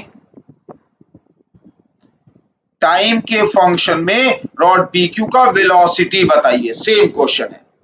तो जैसे पिछली बार आप एज्यूम किए थे, फिर वही एज्यूम कर रहा हूं मैं कि t टाइम बाद रॉड का पोजीशन कुछ आगे आ गया, खींच रहे हैं ना आप, तो रॉड मान लीजिए PQ अब यहां आ गया, ऐसे रॉड PQ अब यहां पे आ गया, इसका लेंथ एल और मास एम दिया है, ठीक है ना, और इस पर आप फोर्स एफ ऐसे लगा रहे थे एक्सटर्नल, ये कांस्टेंट फोर्स है, तो कांस्टेंट फोर्स से खींच रहे हैं आप, तो टी टाइम बाद इसका कुछ वेलोसिटी वी हो गया, यही आपको निकालना था वेलोसिटी वी, ठीक है ना।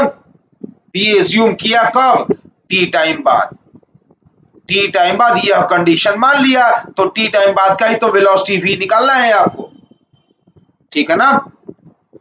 तो देखिए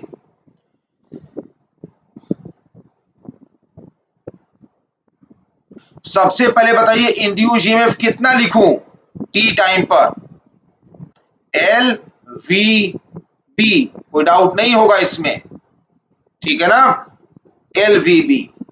पॉजिटिव टर्मिनल कौन आ रहा है, बार बार यही सवाल रिपीट हो रहा है, V क्रॉस P पॉजिटिव कौन आएगा, P पॉजिटिव, ना, P यहां पर पॉजिटिव टर्मिनल है, होगा कि नहीं होगा, तो अब सर्किट डायग्राम कैसे बन जाएगा, अब सर्किट डायग्राम P की तरफ, ये P पॉइंट था, यहां की तरफ पॉजिटिव मानते हुए बैटरी जोड़ दिया, ठीक है, और ये रेजिस्टेंस R तो जो था वो है ही, ओके। तो करंट फिर से कैसे फ्लो हुआ, anti clockwise I current flow हुआ, तो रॉड PQ में करंट कैसे जा रहा है, P से Q की ओर जा रहा है, जा रहा है ना, करंट आई क्या लिख दूं मैं, E बाई आर, यानी अभी तो रिपीट हो रहा सब कुछ पिछले क्वेश्चन जैसा ही, L V B by R, ये करंट आ गया ना, कैसे फ्लो हो रहा है करंट, ये करंट एंटी क्लॉकवाइज फ्लो हो रहा है, ठीक है ना, तो ये करंट फ्लो का डायरेक्शन है, ऐसे एंटी क्लॉकवाइज इस तरह से डायरेक्शन है करंट फ्लो का, रॉड PQ में करंट Q से P की ओर गया, आई करंट, ठीक। अब फिर सोचिए वही रिपीट हो रहा है, करंट कैरिंग वायर हो गया PQ में, PQ क्या हो गया, current carrying wire in magnetic field, हो गया ना, PQ क्या हो गया, PQ is a current carrying wire in magnetic field, तो इस पर मैग्नेटिक फोर्स लगेगा, रिपीट हो रहा है ना सेम क्वेश्चन, बस फर्क क्या है, एक्सटर्नल फोर्स F और आ गया इस बार, ठीक है ना, ओके। तो मैग्नेटिक फोर्स क्या लिखेंगे अब आप, वही जो फॉर्मूला होता है I L B, I L B आ गया ना, तो आई निकाल चुके हैं, उसी में एल और बी से मल्टीप्लाई करिए, तो L square V B square by R, हो गया, सही किया ना मैंने, कैलकुलेशन भी चेक करिएगा अपने आप से, जो आई आया L V B by R, उसमें आई एल बी फॉर्मूला लगाए हैं, एल और बी से मल्टीप्लाई किए, तो एल से मल्टीप्लाई किए एल स्क्वायर हो गया, बी से मल्टीप्लाई किए बी स्क्वायर हो गया, सही तो लग रहा है, तो देयरफॉर एक्सीलरेशन ए बराबर न्यूटन्स लॉ, नेट फोर्स आपने लगाया एफ फोर्स, पीछे लगा एफ मैग्नेटिक, तो नेट फोर्स बाई मास आ गया, तो क्या आ गया, F minus L square V B square by R divided by M, हो गया ना, थोड़ा इसे सिंप्लीफाई कर ले रहा हूं मैं, ए बराबर आ गया एफ आर माइनस एलसीएम ले रहा हूं, L square V B square by M R, हो गया, ठीक किया ना मैंने, कैलकुलेशन जरूर चेक करते रहना, हो गया सही, तो अब क्या करेंगे, अब आप, अब तो इंटीग्रेशन बचा है सिंपल सा, अब तो सिंपल इंटीग्रेशन बचा है ना,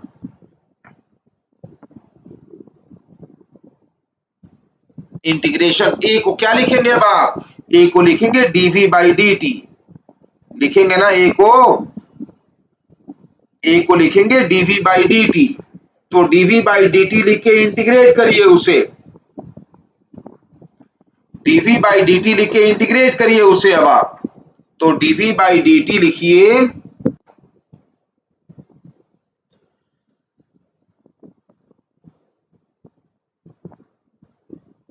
F R minus L square V B square by M are.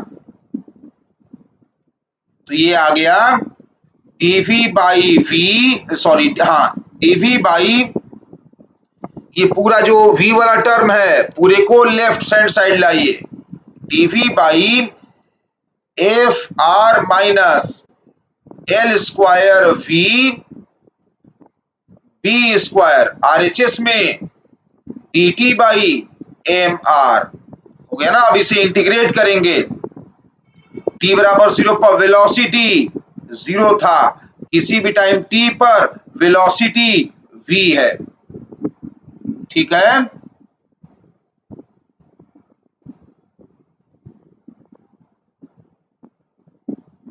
क्या है इंटीग्रेशन इसका, इंटीग्रेशन करिए।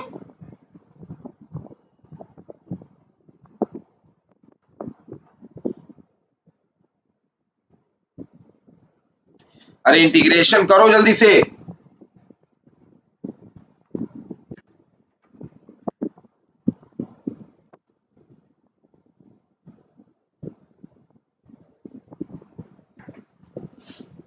क्या है इंटीग्रेशन, माइनस v का कोएफिशिएंट क्या है, एल स्क्वायर बी स्क्वायर है ना, तो एल स्क्वायर वी स्क्वायर है ना इसका कोएफिशिएंट।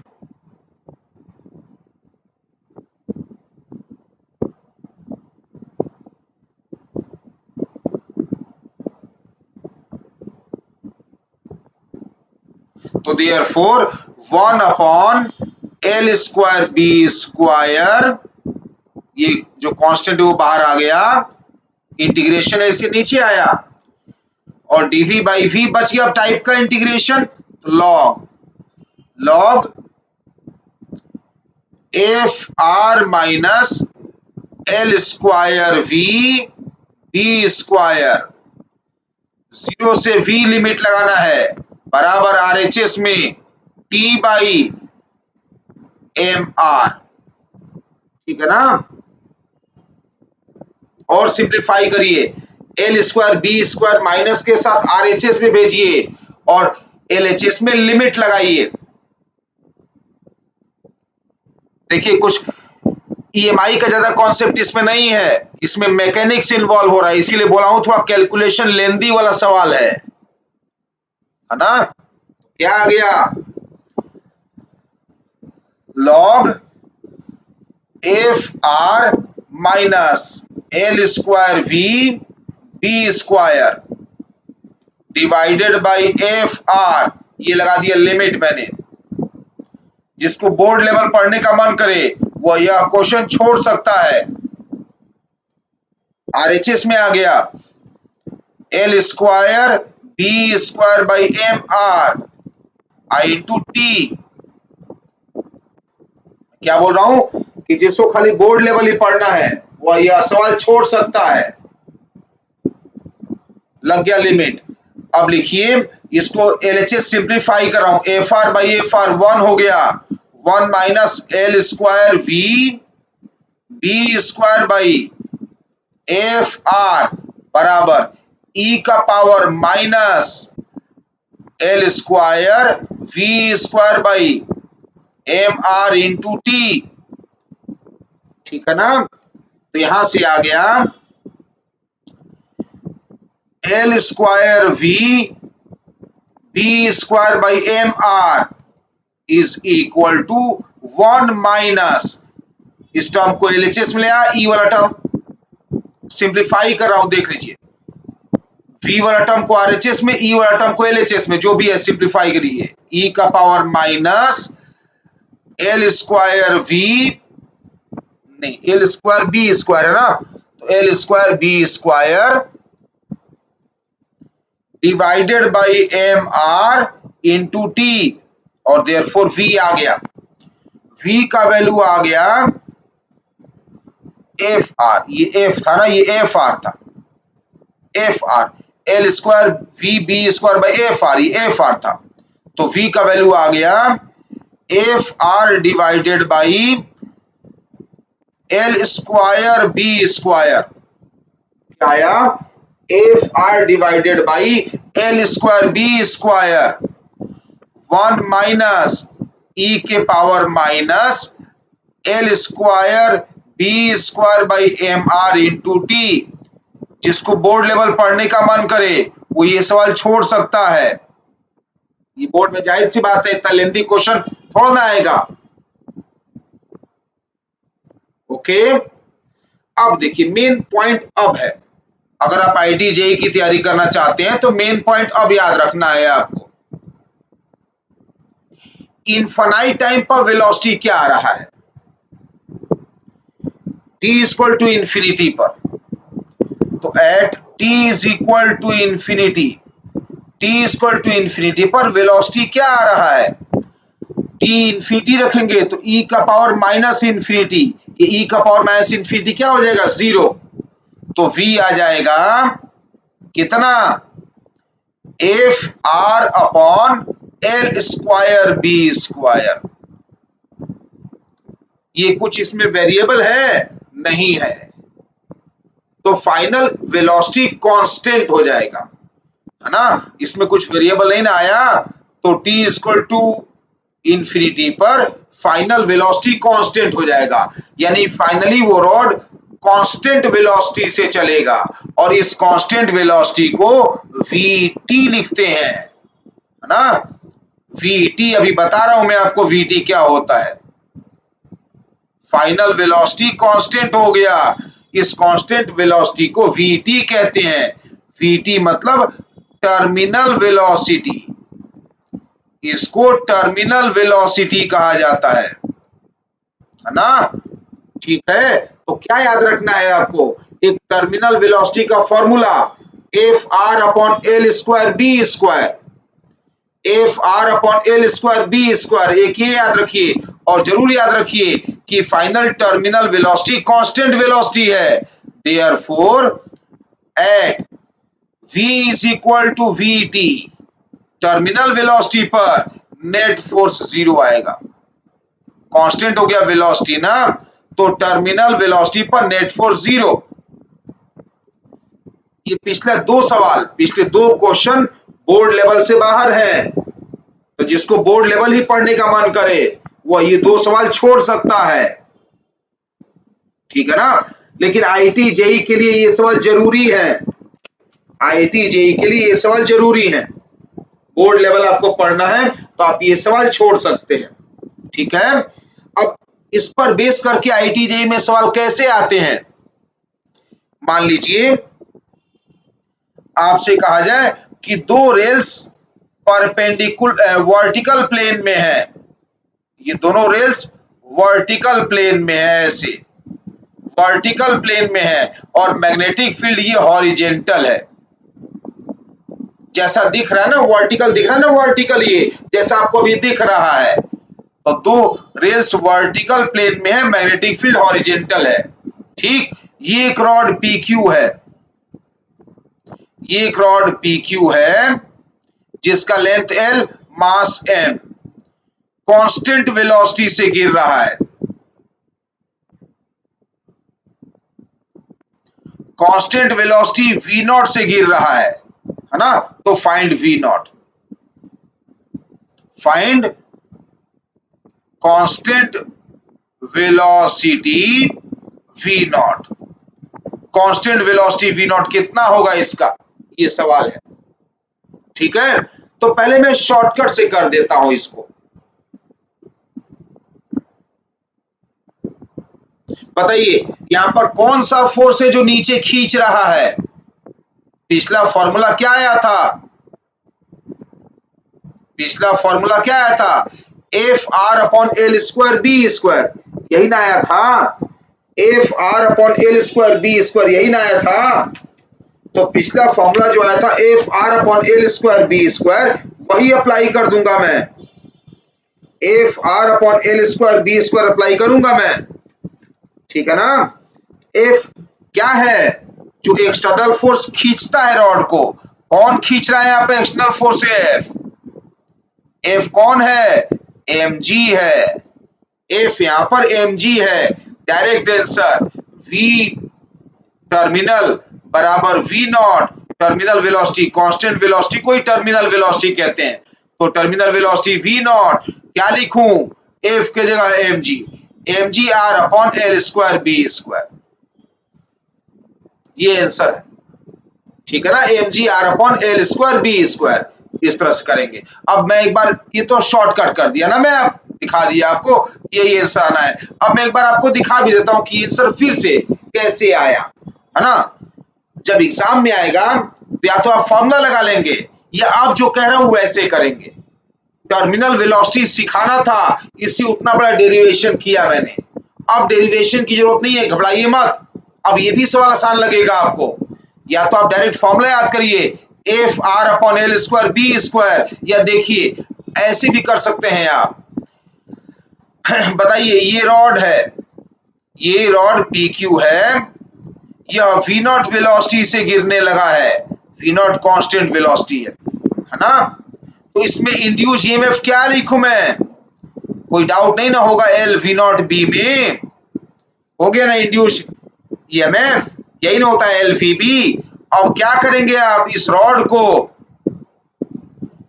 बैटरी मान लेंगे ना, यहां पर इस रॉड को बैटरी मान लेंगे आप, ठीक है ना, इस रॉड को बैटरी बना लेंगे आप। ठीक, क्या करेंगे, इस रॉड को बैटरी बना लेंगे आप। तो इस रॉड को बैटरी बना लिया, ये लीजिए, इस रॉड को बैटरी बना लिया ऐसे, ईएमएफ ई वाला। तो करंट फ्लो हो गया इस तरह से, करंट फ्लो करा दीजिए आई, ठीक है ना, करंट आई फ्लो करा दीजिए। ठीक, और अब फोर्स बना लीजिए। अब तो बहुत बार कर लिया, आपको पता चल गया होगा कि एक तो mg लगी रहा है इस पर, एक तो mg लग रहा है, और mg को बैलेंस कौन करेगा, मैग्नेटिक फोर्स। बस इतना ही तो करना है, इतना ही करना है, बस हो गया सवाल, इतना ही आपको करना है। वी नॉट वेलोसिटी पर इंड्यूस्ड ईएमएफ निकालिए, उससे करंट फ्लो कराकर मैग्नेटिक फोर्स निकाल के mg से बैलेंस करा दीजिए। या तो डायरेक्ट फॉर्मूला लगाइए, F R upon L square B square, या फिर ऐसे कर लीजिए, ठीक है ना। तो क्या लिखूं मैं, ये पता है ना, ये पता है ना कि terminal velocity net force zero, ये तो लिख के आया था ना अभी थोड़ी देर पहले, टर्मिनल वेलोसिटी पर नेट फोर्स जीरो। तो क्या लिखूं मैं, एफ मैग्नेटिक बराबर mg, ऊपर नीचे फोर्स बराबर, क्या होता है मैग्नेटिक फोर्स, ये होता है आई एल बी बराबर क्या आ गया mg, आई का वैल्यू रखिए क्या, E by R, L B तो था ही बराबर mg, ठीक है ना। कितना आ गया जल्दी से देखिए, 4-5 लाइन का सवाल है, क्या आ गया, E बराबर कितना आ गया, mg r divided by L square B square, है ना। ई का ईएमएफ का वैल्यू आ गया ना, ईएमएफ रखो, आंसर आ गया।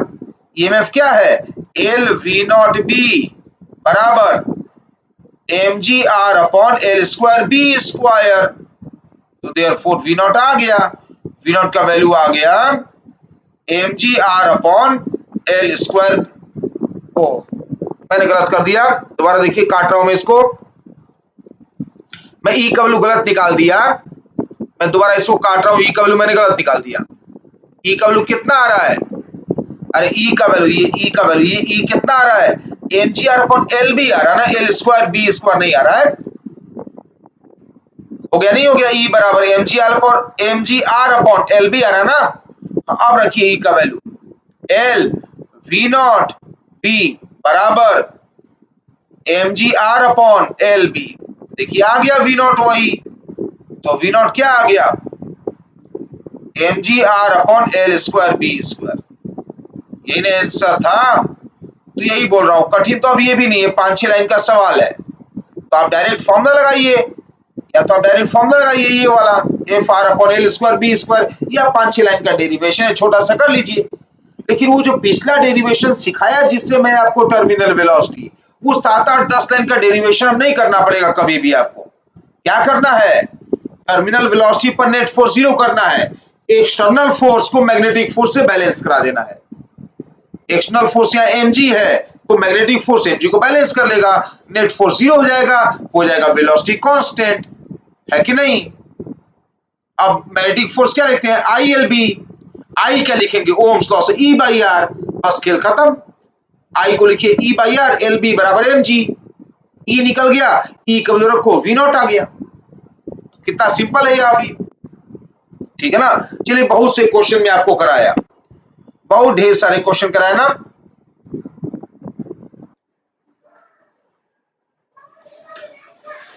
अब लास्ट में पढ़ेंगे rotation of a rod in uniform magnetic field. Rotation of a rod in uniform magnetic field.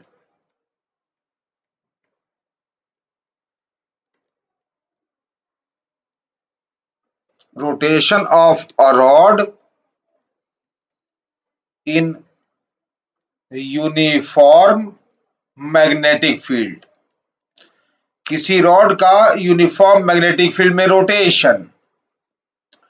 मान लीजिए कि यह एक रॉड है, ये एक रॉड है, ये पॉइंट P है और ये पॉइंट Q है। इस रॉड को P पॉइंट पर हिंज किया गया और ऐसे घुमाया जा रहा है ओमेगा स्पीड से। ये मैग्नेटिक फील्ड B है, जिस प्लेन में रोटेशन हो रहा है उस प्लेन के परपेंडिकुलर है ना। जिस प्लेन में रॉड घूम रहा है उस प्लेन के परपेंडिकुलर है मैग्नेटिक फील्ड। अब अगर आपसे पूछा जाए कि P और Q के बीच पोटेंशियल डिफरेंस बताइए, अब अगर आपसे कहा जाए कि P और Q के बीच पोटेंशियल डिफरेंस बताइए तो क्या करेंगे। अब आप देखिए, हम लोगों को LVB फॉर्मूला पता है, LVB फॉर्मूला पता है ना। तो LVB फॉर्मूला का ही हेल्प लेंगे हम लोग, ठीक है ना। क्या क्या गिवन है, angular velocity omega, magnetic field B और रॉड का, ये रॉड का लेंथ, ये रॉड का लेंथ L गिवन है, ठीक है ना। रॉड का लेंथ L गिवन है, ठीक। अब हम लोग क्या करेंगे,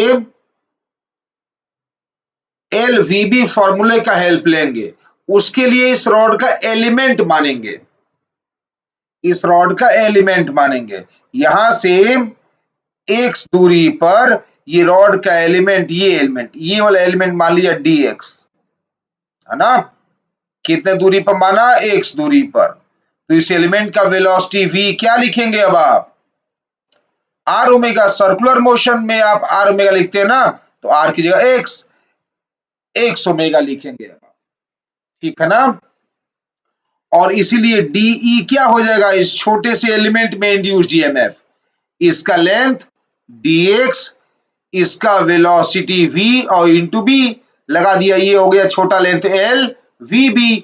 एलिमेंटल लेंथ के लिए ले रहे हैं आप, तो एलिमेंटल लेंथ L के जगह dx VB, तो देयरफॉर DE आ गया x omega VB। Sorry dx तो अपनी जगह रहेगा, v की जगह सब्स्टिट्यूट करना है ना।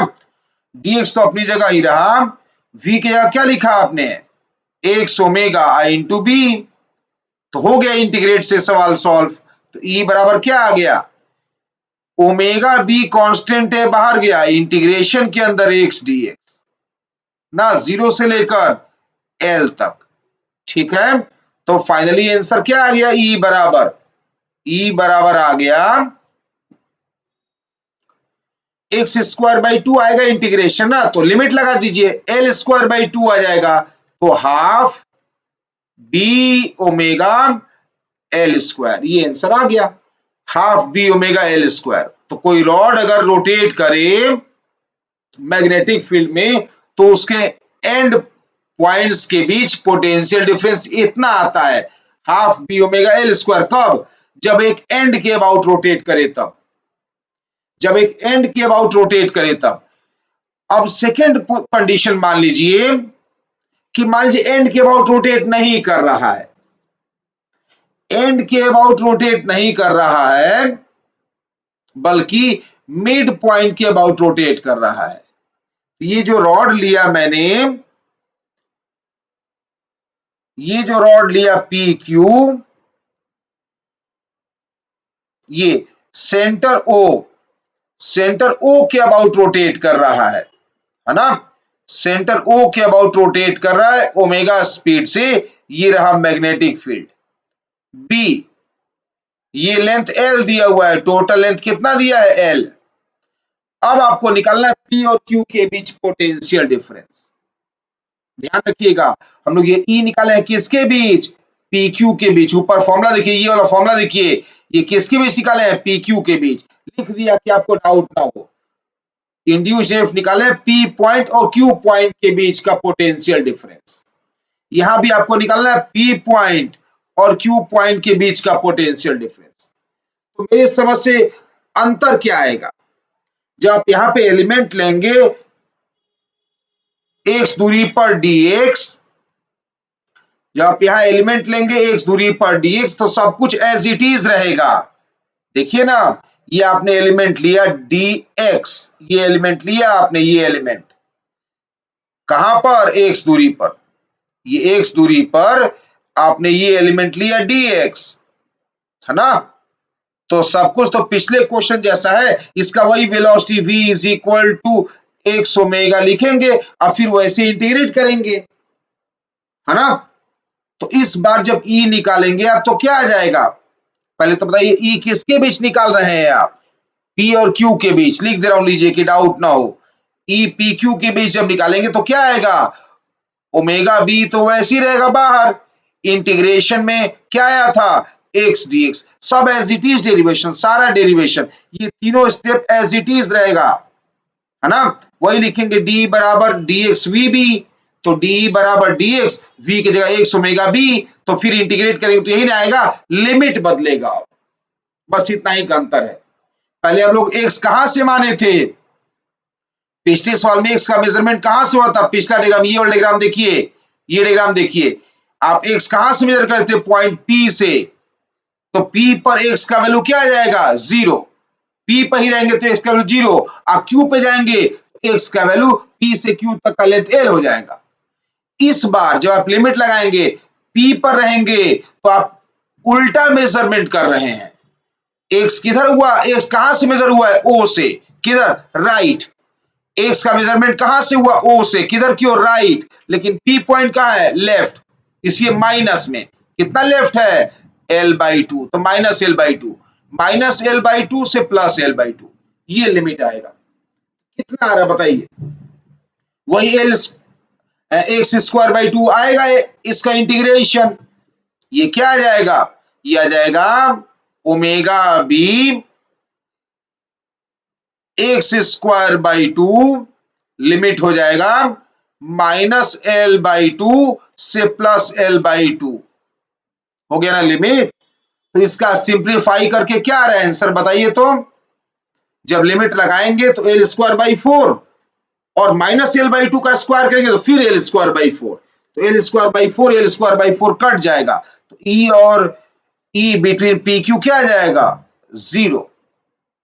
तो रॉड अगर सेंटर के अबाउट रोटेट कर रहा है तो एंड पॉइंट्स के बीच पोटेंशियल डिफरेंस जीरो आता है।